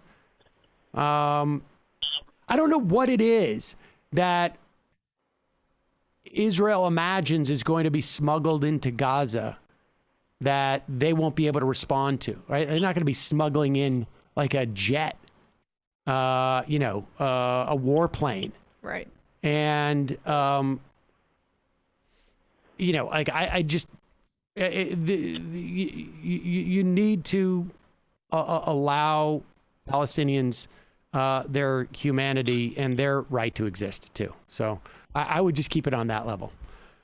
Yeah, I would agree. I just think this is also because Torres called DSA anti-Semitic over the summer for supporting BDS, and I think and you've said, Sam, that you don't think boycotting academics in Israel might be a mistake, and I would tend to agree but I do think a response from those organizations could be look, when you're saying some of this stuff, you're repeating again, you're sort of aligning yourself with some organizations that are giving you talking points that are anti-Semitic, and I think this is also useful when we're accusing anti-Semitic. I would just say why didn't we ever hear anybody say we were anti-Afrikaner when we were doing the same thing with the apartheid regime in South Africa? Yeah. I mean, that to me is the clearest analogy. Appreciate the call. Yep. Thanks, buddy. Good sock. Thank you. Yes, the good socks. White socks. The good White socks. The good socks. How do I hang up on him? The good socks are features. Calling from a 256. That's good. Calling from a 256. It took me a second to way sort of too this. long. Yeah. Calling from a 256 area code. Who's this? Where are you calling from? This is Jacob from Alabama. Jacob from Alabama. What's happening? So the miners are still on strike here. 1,100 of them. I think they're going into their 7th or 8th week now. And our show, the Valley Labor Report, is actually putting together one of those marathon live streams that the kids do now on the internet. I saw that. You're going to do what? 56 hours, was it? 54. We're going from 10 a.m. Friday to 4 p.m. Sunday. We've got a benefit conference. We're going to have church on Sunday. We've got Tom Morello is coming on. Wow. We've got, let's see, who else? I mean, it's a lot of folks. Randy Bryce. Matt Leck is coming, or how he is. That's our biggest get right now. Matt Leck, honestly. Yeah, I think I got the Saturday at midnight Eastern. Is that right? Is that the time you got me down for? Yeah, well, I mean the real time zone, Central Standard Time. You're from 11 to 12. Of course. The superior one, yeah. All right. So when am I coming on? Well, you need to send me an email. You need to email me back. That's email me back. Yeah. But when do you want to come on? Friday afternoon, evening's pretty open. We've got some slots on Saturday. Emma, you're welcome to come on. Maybe you could get Anna to come on. I've been looking over the schedule, and it's like a lot of guys. So that's pretty lame. Down? I got baseball games that my son has a baseball game on Saturday and Sunday in the afternoon. So maybe Saturday morning. Saturday morning or Friday night is actually the times that I'm looking at. Yeah. Friday night, it's movie night at my house. We will probably try and figure out how we can watch Godzilla and King Kong, although they took that off, and I got in big trouble for not watching it earlier. Oh, it's good. Saturday, maybe Saturday morning, but I'll send you an email. Okay, that sounds good. Yeah, and I'm really excited about it. We have already we've already gotten more than $3,000 in donations, and the stream hasn't even started yet. If you want to, and we're having a concert. Lee Baines and the Glorifiers, Mike Cooley from the Drive-By Truckers, Drew from Well Read, DJ Lewis. Yeah. And that's going to be on Saturday. And if you're in the area, you should come. It's going to be at the UMWA Local 2397 Union Hall in Brookwood, Alabama. You can get tickets on our website, thevalleylaborreport.org, and you can go down to the mutual aid section. And if you're not in the area but you still want to donate, you can donate that way as well. We're wanting to have a way to donate on the stream, but that goes to our PayPal, and then we'll write a big fat check to the union after everything is done. So, gotcha. Great. That sounds great. All right. Well, we will put a link up in the description to at least to some close proximity where people will be able to find that stream. Yep. Thanks, Sam. And yeah, looking forward to having you and Emma on the stream. I really appreciate it. And I think that we're going to be able to get some money for these folks so that they can stay out. I mean, the company is being really obstinate. They're this is the 7th or 8th week, and they have had no other offers. The last offer that they had was just on the wages was $1.50 an hour raise over 5 years. And remember, they lost $6 an hour from 2015. They took a $6 an hour pay cut from 2015. Right. And so, yeah, it's real. So they're expecting a long strike. So being able to fill up their coffers would really help, I think. All right, appreciate it. Let's play a clip of the strikers from this morning.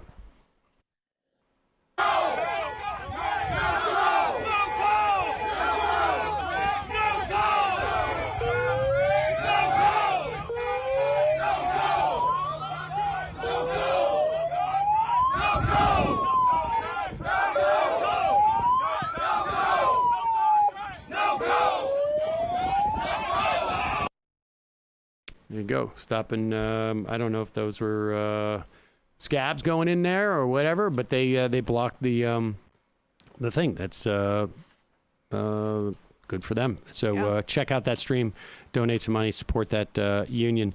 Brandon, what should we talk about here? We've got the win of Krasner in Philadelphia.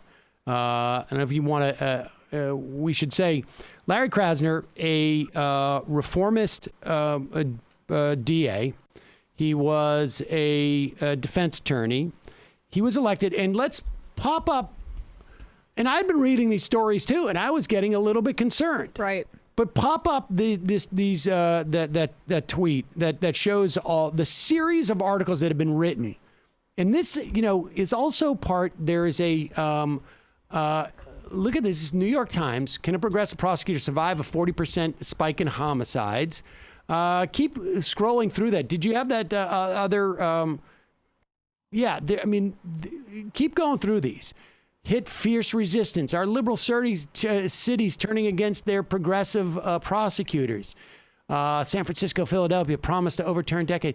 A soft on crime backlash. Philadelphia Democrats declined to endorse progressive prosecutor.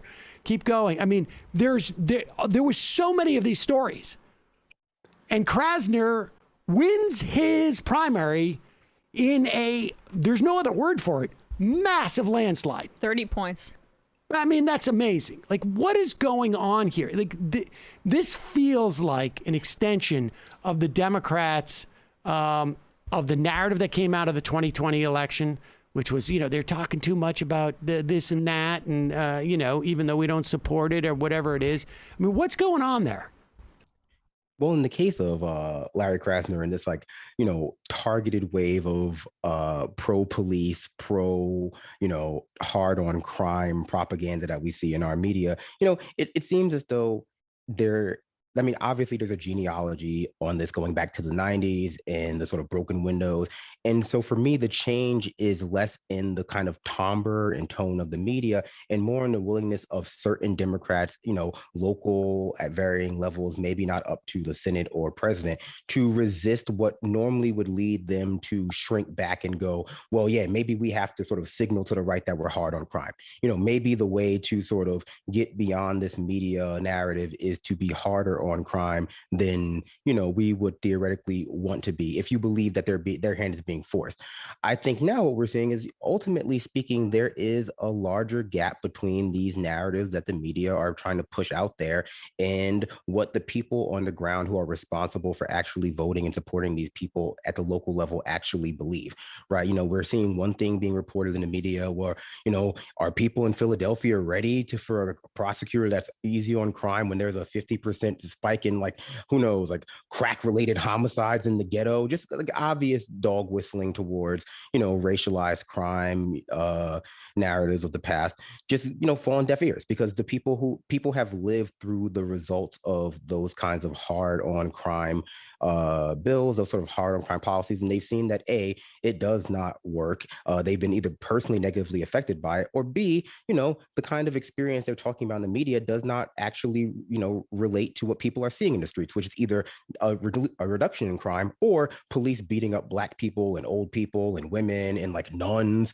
And so, it's, I guess for me, it's weird to see how stark this divide between the people who are theoretically out there representing, facts and news are, and the people who are actually voting for the politicians.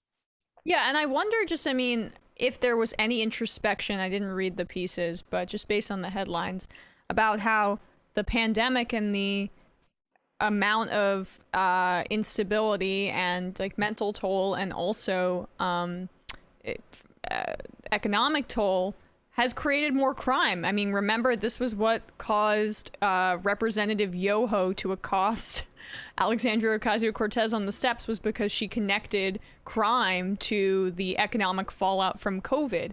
And it seems like just because the media is interested in creating a counter narrative to Krasner and other DAs like him, they're going to push that aside, that very obvious connection, in order to say, well, I don't know, time for a devil's advocate piece that's part of a manufacturing consent operation that we're not going to necessarily be conscious of. Yeah, it is weird. There is I think there's some of that, but I also do think that there is this sort of like, and look, most of those outlets that we wrote were that we showed there are sort of like liberal. New Republic. Yeah. And I think that there is this sort of movement, and part of it comes from like sort of the I don't even know how to classify, the alt IDW, essentially, the Michael Tracy's and the Greenwalds and that ilk, where they want to push this narrative of the excesses of the moment, right? And part of the excesses are of, cancel culture, but also part of the excesses are about Antifa. I mean, Glenn was out there complaining that The Intercept, apparently reported on these reporters who go on Fox News all the time. The idea is that there's this sort of like vague pushback on the notion of police reform. I mean, is ultimately what it is. Yeah, there are some people out there who want to abolish the police department, but certainly Krasner is not somebody who's saying abolish the police department. He's talking about, massive reform and reorientation of this money. And it is, it's all part of this, where the mainstream media wants to sort of like at least do a head nod to that concept, and it dovetails with sort of more conservative elements in society. And then they just knee-jerk make these stories that are obviously had to have been based on absolutely nothing, because you look at the numbers. I think that just generally speaking in America, we have a very punitive idea about what it means to have a legal system. And we have a very kinetic idea about what policing means. A lot of people are indoctrinated to believe that if police aren't out there cracking skulls, making arrests, like breaking down doors, crime is going to be rampant. And so the idea, like that Emma said, that like the rise in crime of all types during the pandemic might be due to a rise in desperation, and that the solution to that rise in desperation, which we can contextualize as just being part of the American experience for a rapidly growing part of the population, is to increase and expand social safety services. But a lot of these articles seem to be implying, based on like whole cloth, that the solution is more policing, harder punitive measures to decrease the amount of crime that we're seeing, which we just know doesn't work. Like, we know that like people are not deterred by increasing the punishment or like by throwing more police at the problem. We know that the way to solve these problems is the way other countries have solved these problems, by like on the front end de-incentivizing crime as something people need to do out of desperation. Yeah, and I don't even know that it's necessarily like it is really just sort of dealing with societal ills And the process in which crime develops out of that is, I think, is complicated, but I think it is addressing societal ills and really, incentivizing people for, to be more engaged, in a less violent way with society is basically what it seems to come down to. It's also funny that the posture has to be the liberal media is silencing these working class concerns about, the safety of their neighborhoods, where if you look at who's trying to recall Chesa Boudin in San Francisco, it's all these venture capital people who have like moderate in their bio, like donut Twitter, right? So it's pretty clear who's really concerned, and it's rich liberals in the city, basically. Yeah, I wonder how that narrative comes to be, right? It's rich liberals who have connections to the donor class, who are intertwined with the nonprofit think tank liberal sector in DC, which drives a lot more of what comes out of these papers than I think people realize. Absolutely. And I think a lot of what people, at these papers look at as like a sign of crime rising is, more homeless people on the street that they have to walk past that make them uncomfortable, especially during the pandemic where more people are eating outside. It was only a few months ago that we saw a few articles coming out in some of these same publications about how homeless people were accosting people outside who were eating, or how BLM protesters were accosting people outside while eating. So a lot of this relates to like their feeling of comfort in these spaces that are now a lot more public. And so, the lack of integration that we have, where so many people have been left, homeless and economically deprived by this pandemic and the many things before this pandemic, it just creates this space, especially in places like San Francisco, where, the editor of Mother Jones has to walk down and feel like she's walking through a slum in Bangladesh. I forget what the exact quote is. And so, a lot of people, I think, especially in these quote unquote liberal bastions, want to put forth this sort of image of perfection that necessarily requires culling the parts of our population that we just let fall through the cracks. And really quick, just that's the consequence of labor unions losing power as an organizing force on the left in Washington, and it becoming these think tanks that are populated by college-educated, wealthy liberals, in my view. And I want to say that, like, I strongly believe that there are resources within that there are areas where the police are needed to do like a better job. Like there's certain investigations and in violent crimes that happen that the police don't address in some ways. But so this is it seems to me more about a story of wanting to push back against the narrative of any type of, reform or diminishment of police's role in society, and this sort of, I think there are different constituencies who sign on to that perspective, and the anti, whatever it is, BLM, or the anti-Antifa or whatever it is perspective. It sort of feels like, when Paul Wolfowitz said, weapons of mass destruction was the one thing we could all agree on, because you had a bunch of different people who had a bunch of different agendas for going into Iraq. I think that's the same thing that's going on with this. So for some people, this is a way to, show their bona fides that they're not, too far left. And for others, it's like their way of like trying to criticize this sort of, millennial culture of that encompasses these different movements. And discipline them for naivete. Yeah. I agree, Sam. And I think what's always striking when you talk about the police, whether it's abolition or reform or just the police generally, whenever they're in the news, is how little Americans actually know about what the police actually do in this country. Like, people speak to crime statistics like 40% rise in homicide. But if you actually like talking about like how many crimes police actually solve, or like how many crimes police actually commit, how much is stolen through civil asset forfeiture from communities of color? How many people are shot every year who are mentally disabled, who are veterans? Or even just the fact that a lot of the things that they think police do are largely handled by other people because police don't do that. I had a conversation with somebody who was surprised that the fire department does and can, investigate arson.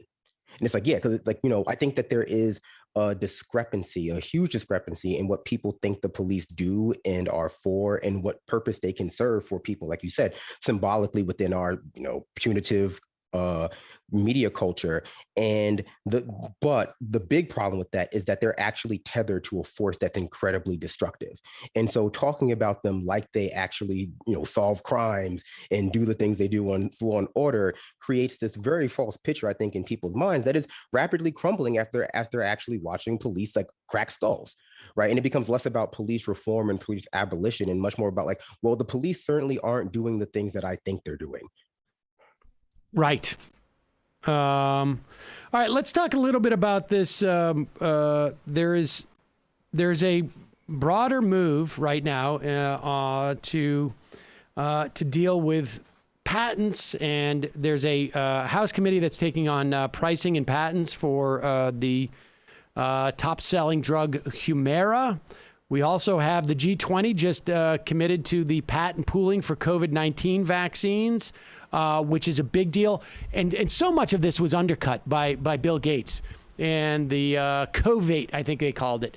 And then there's also, you've got progressives now are pushing Biden to avoid putting pharma allies on the patent board. Here is Katie Porter with a whiteboard of justice grilling pharma CEOs. They've got her off the Financial Services Committee because they didn't want her beating up on banksters anymore. But here she is with the farmsters.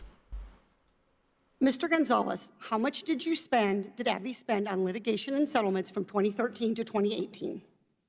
I don't have that number offhand. I won't be happy to give it to you. Okay, $1.6 billion, $2.45 billion on R&D, $1.6 billion in litigation and settlements. What about marketing and advertising? How much does AbbVie spend on that? Well, marketing and advertising, we spend about $4 billion a year.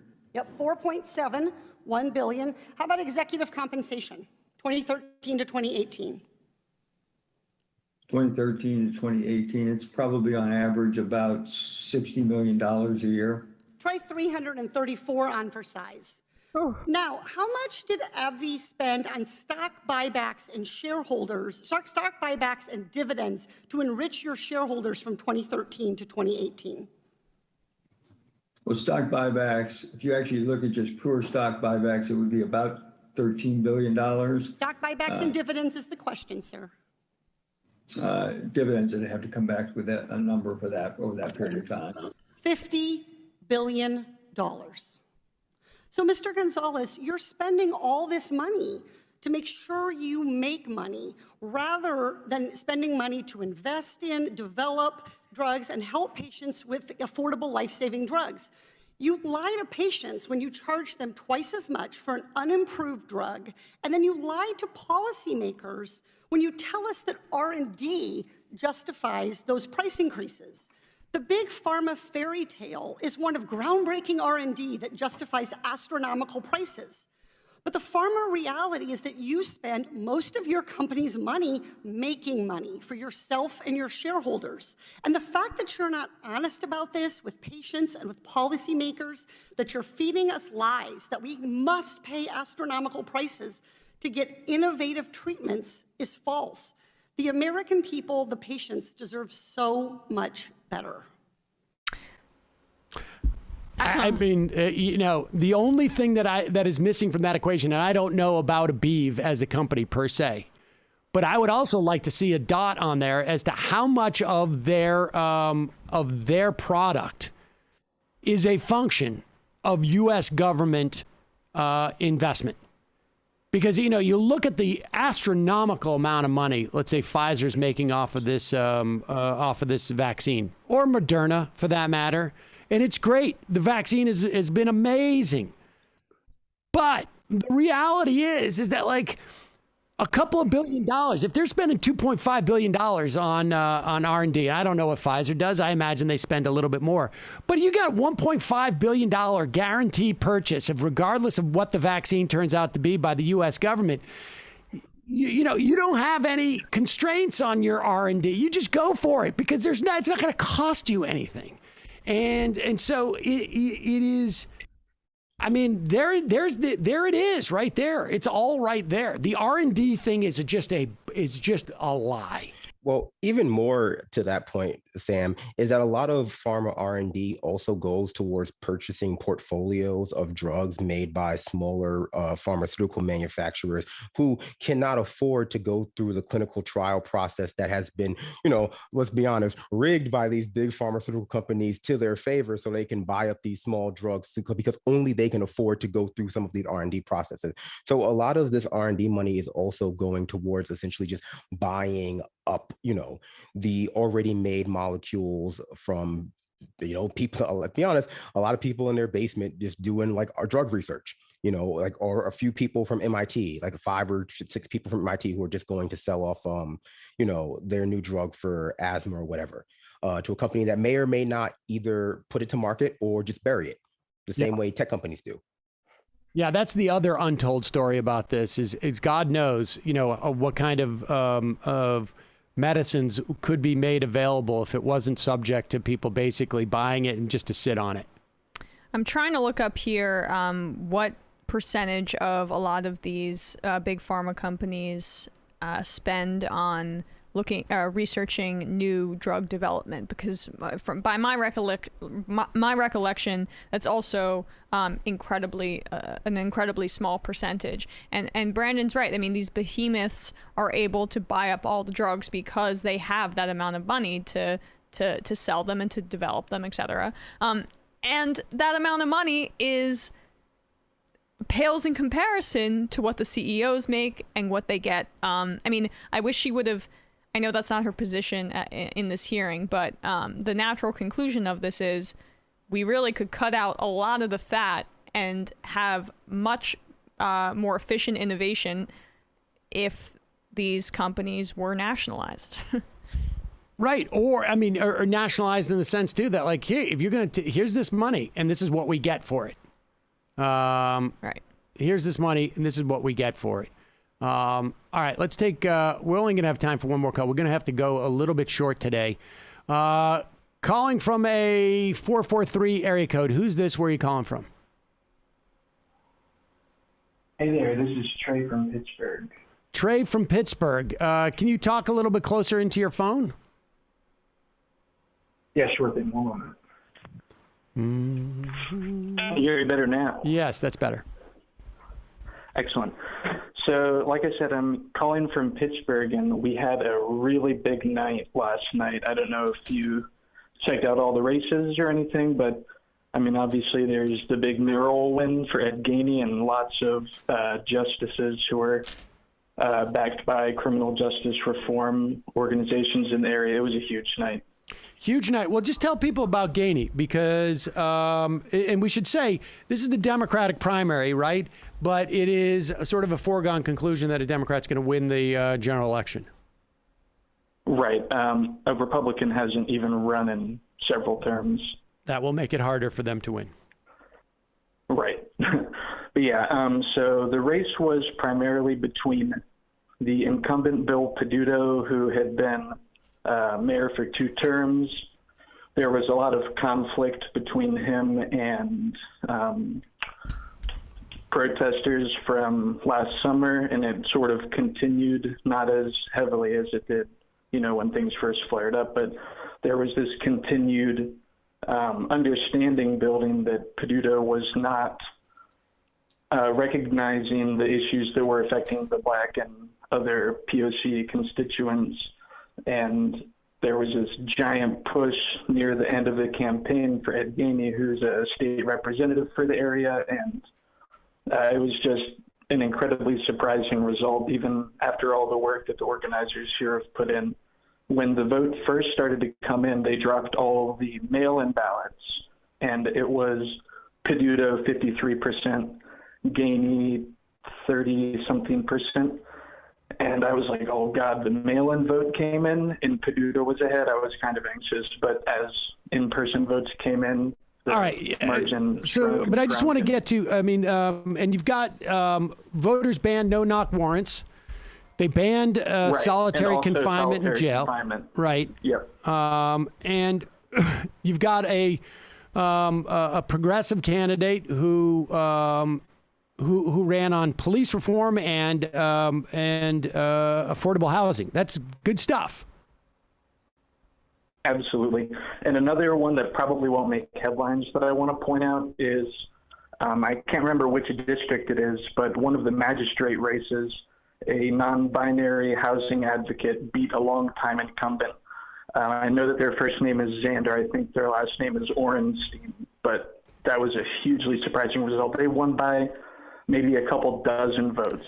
So, all right. Well, so here's the big question. Here's the big question. Does this mean, we get this in Philadelphia with Krasner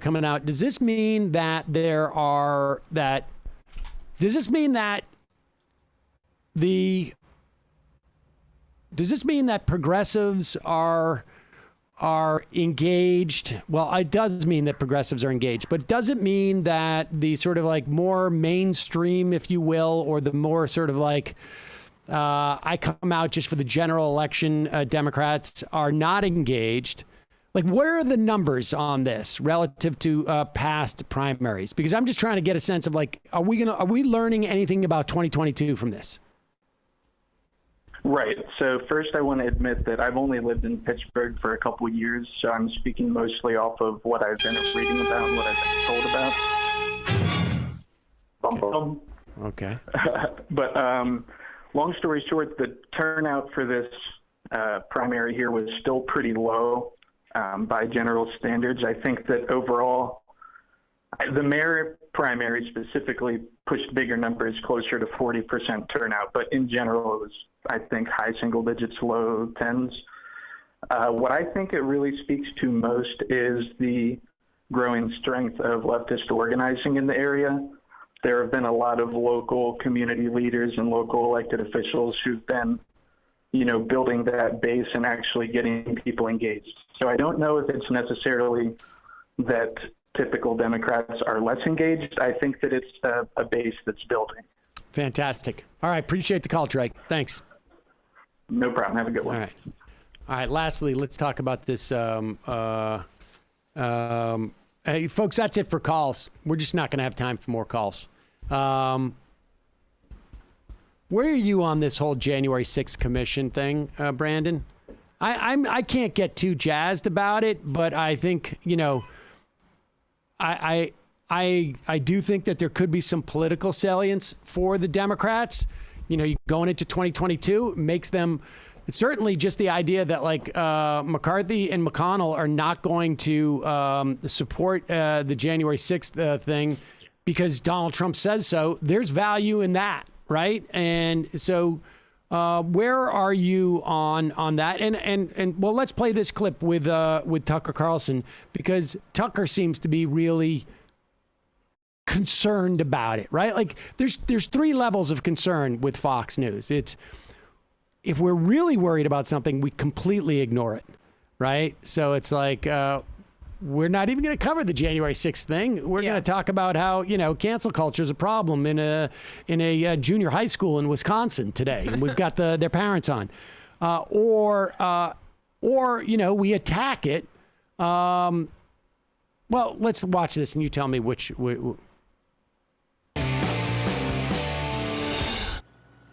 This is not a partisan show.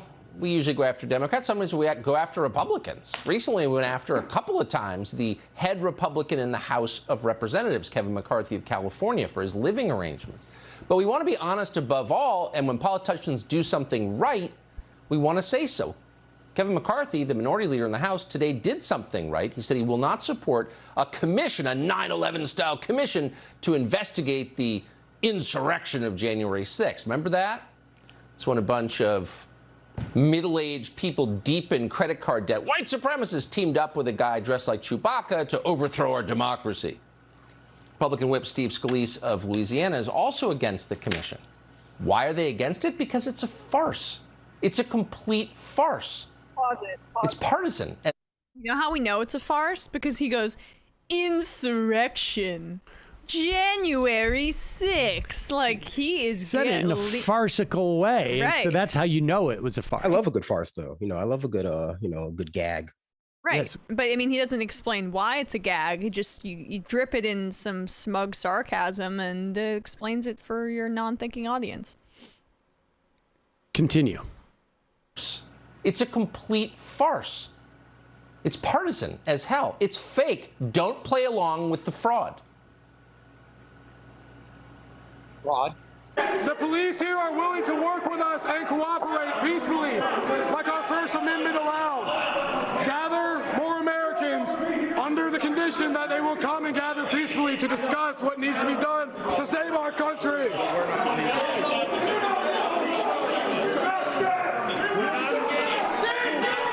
other or the other.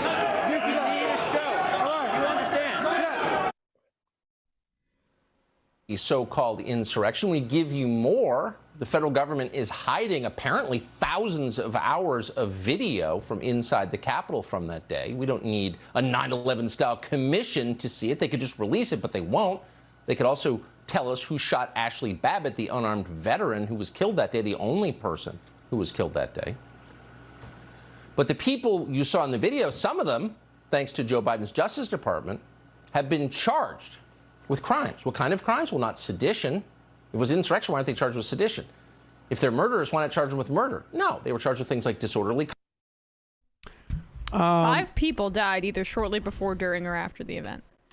Well, I mean, he had some questions himself that it seems like, yeah, let's see the footage. Let's find out who shot that unarmed protester who was busting her way through the doors to where all the lawmakers were after being told don't do it. He's making the case for an investigation in the first place, it seems. I'm not going to watch thousands of hours of right-wing TikToks to get to the heart of any conspiracy. So that's, and I doubt Tucker Carlson will either. But, I think that Tucker Carlson's I don't know what you call it, like his smug disregard for the people he describes in the riot as like wearing Chewbacca and in credit card debt, it's sort of like weird classist disregard for them. They're his fans, I guarantee it. Like they're definitely watchers of his show. And so this kind of like casual, like we really need to investigate this sort of gang of like raving morons and dressed up like Star Wars characters, like drooling all over the floor of the Capitol. Like they're not really harmful. It's like, those are your fans, dude, like for sure. But he gives his current audience, who isn't locked up, right, who isn't under investigation by the FBI or the DOJ, he gives them a firewall to say, hey, I might hold all the same beliefs as the QAnon shaman, but I'm not the same as those guys, right? It's like the way Tucker can, provide them with a silver platter of cognitive dissonance.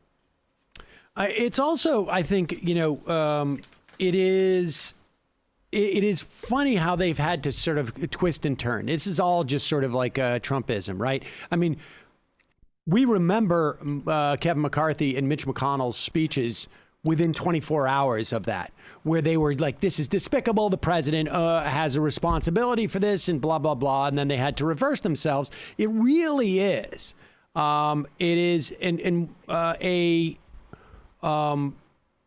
it is an amazing testament to the sway that Donald Trump still has over this party. And I have to say, because I have to say that I anticipated the Republicans being able to pretend that Donald Trump didn't exist after this, and they cannot.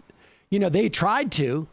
McConnell tried to. McCarthy tried to. They thought they were going to be able to leverage this as a way of saying, like, we're arm's distance from Donald Trump, and now they're not. And it's not just because, and I can't quite tell if it's their base is just so engaged that they won't let them diverge from what a general reality is that they accept, or if it's just simply what Trump says that's it. Like, like how much of this is like, how much thinking does the base do like Trump versus just sort of taking orders from Trump?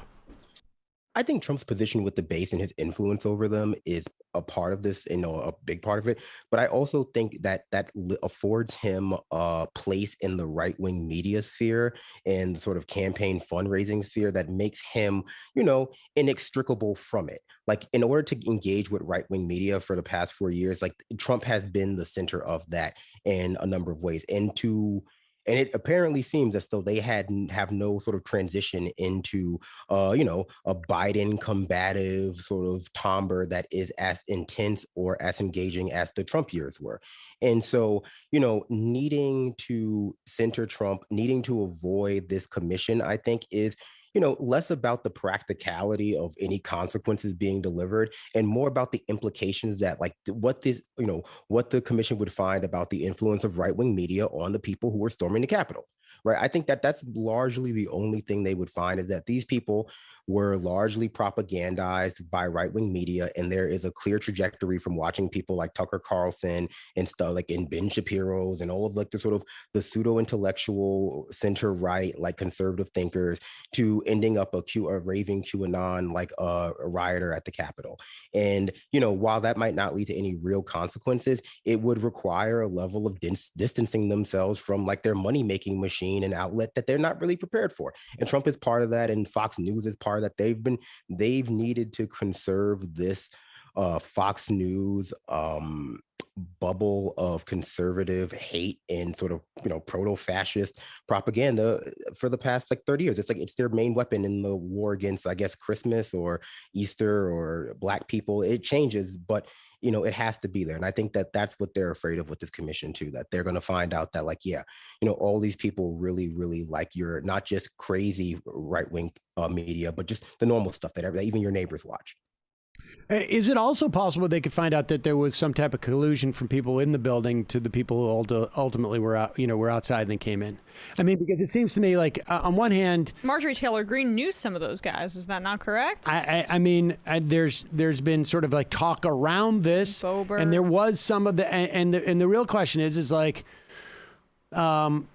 if the Democrats had that knowledge now, would they bring it out now, or would they wait for an independent commission to do it because it makes it more poignant that an independent commission would do it? I don't know. I really don't know. But that seems to me to be certainly a possibility. It's conceivable the Democrats are looking to push this independent commission because they think that there's more stuff to come out, but they don't want to. They're always terrified of they should just do it anyways. They're always terrified. They were terrified to even go after Trump, who was, we don't want to activate the base. It's just such a stupid theory. I mean, I think they should do it just because, from a purely personal sense, they were personally assaulted by these people. And I think that that's what the Republicans aren't really understanding about this dynamic, that this has kind of crossed into the realm of it's all fun and games until Trump or his fans actually storm the Capitol and actually, make Nancy Pelosi feel afraid.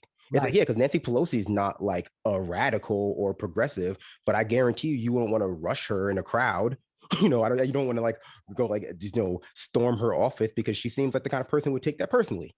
Yeah, and they were targeting Mike Pence, and they were targeting all the Republicans who were not going to vote to overturn the results of the election, and they got over it pretty quickly for the most part, with the exception of somebody like Mitt Romney or Liz Cheney, who are dinosaurs in that party, because, hey, my personal electoral self-interests trump my feelings and maybe my even trauma. I'm going to compartmentalize that. It's the very 1950s aesthetic of the Republican Party.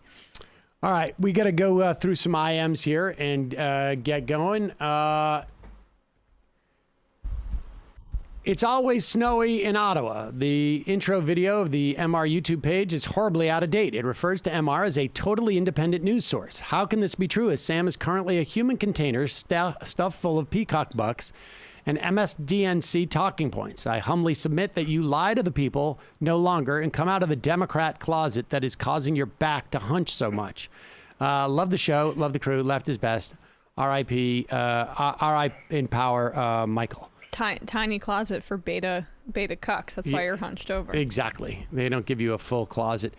We should say that the deal that we have with Peacock is a licensing deal. They have no responsibility or ability to produce the show, which it's not a source of friction, but it's sort of, it can be frictiony, but it's a license deal. It's just, that's the way it works. Isaac, Emma, time to union up. Don't just sit there and sweat. Justice and cool climate for the proletariat or riot. Gupek, when you are cold, you can always get warm. When you're hot, you can't cool down. Turn on the air and put on a sweater, Sam. I'm not against putting on the air conditioner. I just didn't know. Well, the point is that this is the first truly hot day of the year. I'm setting the table for, like, say, Sam understands I have poor temperature control. Is that correct? Well, it's not just that you have poor temperature control. It's like you seem to, it's either, it's both hot and, it's too hot and too cold. I understand, right. But I mean, there are studies that women also have poorer temperature control than men. So that's, I'm filing a complaint. I'm also warm, Sam. Thank you for asking. I just didn't know. I'm happy to, here we go. I'm just setting the stage for, like, the summer, if there's some sort of fight, right? The audience knows there's precedent. I have never hesitated to put the air conditioning on in this office. It didn't even occur to me because you didn't say anything. Yeah, Mind Pillow guy. Rumor has it that Sam is just renting an ambulance to sit outside the MR office in case Emma suffers from heat exhaustion, because that's cheaper than running the AC. My plan is working. Preg host Lemmer. Pretty weird to talk about the fourth place Yankees as the best in the AL. I don't know what that's. He was talking about the White Sox. Ryan Cole, why is Fox News putting some random retired Marine on to make statements about Israel? My dad was a retired Marine, but he never once was invited by Walter Cronkite or Edward Newman to give his views on foreign policy. Sam's hanging Chad. When you played the clip of Biden and Tlaib on the tarmac, I was kind of expecting Hope and Biden to drop down and start doing push-ups. Don't talk to me about Palestine, Jack. Libertarian recovery. I'll say it over and over. MarkAlain is the best. Explain complex epidemiology in the simplest terms possible. Moon in the lake, the different types of vaccines. Would a mix of the different vaccines first shot be a good idea in the future? Hopeless Rokanmantic. Sam, any advice on finding ladies? What's your game plan? I find it hard to imagine that someone as cool as you has ever had trouble finding a serious or casual romantic partner. Teach me. Well, stay tuned for my Learning Annex class that we're going to be launching in the over the summer.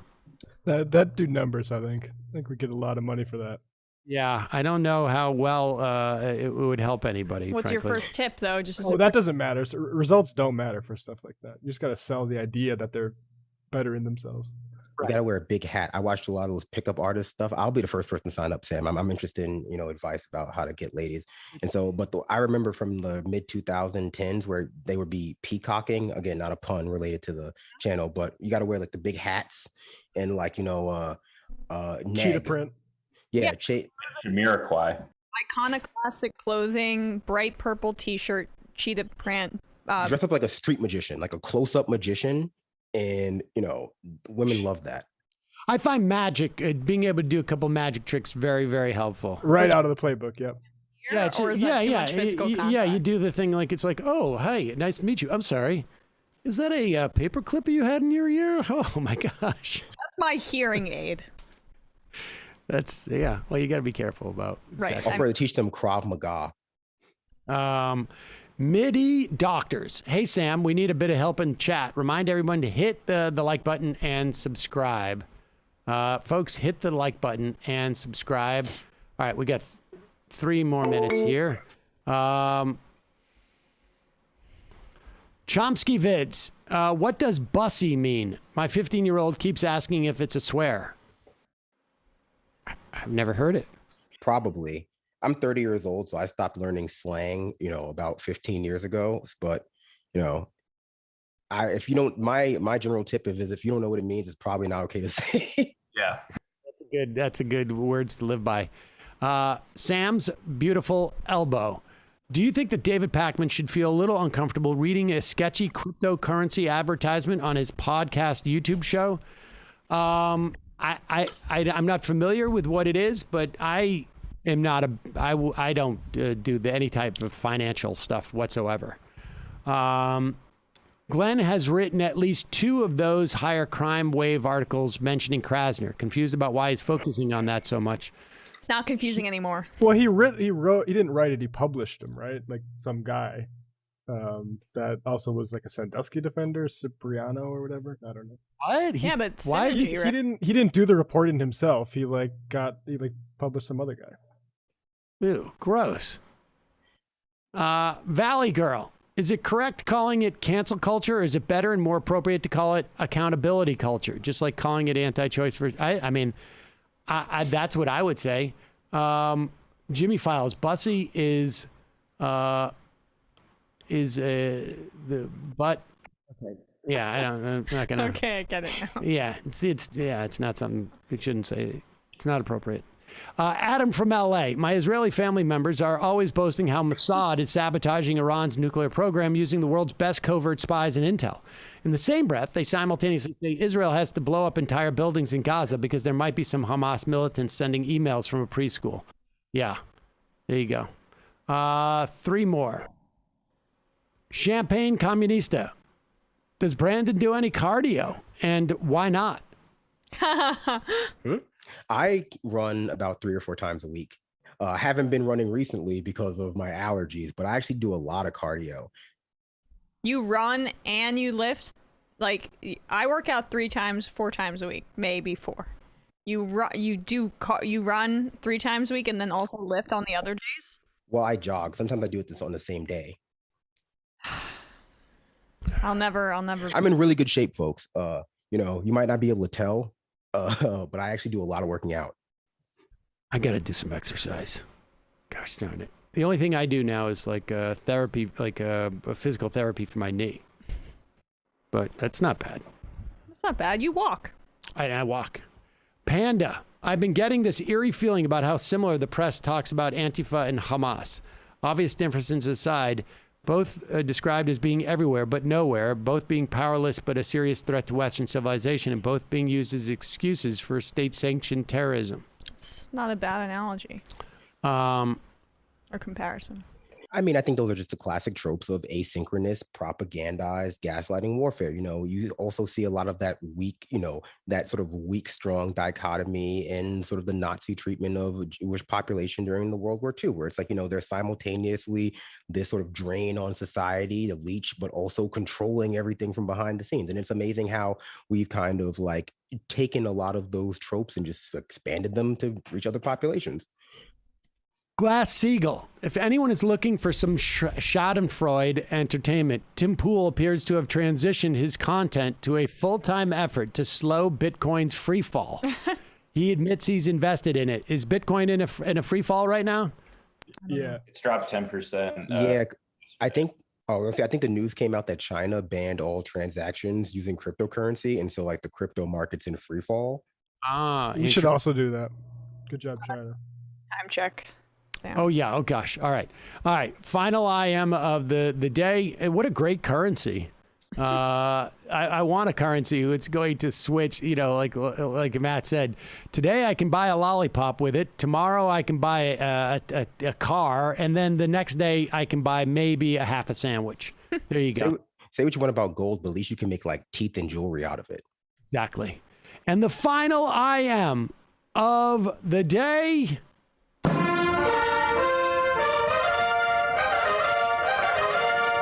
Rob from Dedham. props to you for all the Palestine coverage. It's one of the most frustrating things. I'm doing it as if I was from Dedham. And most media screws it up. NPR has been one of the worst, but your coverage has been great. Great guests, and I look forward to Mark Lamont Hill once you can all get him on. Thank you, Rob, for Denham. Brandon Sutton, always a pleasure. Thanks for joining us, my man. And Emma, Matt, Brendan, great job today, guys. See you.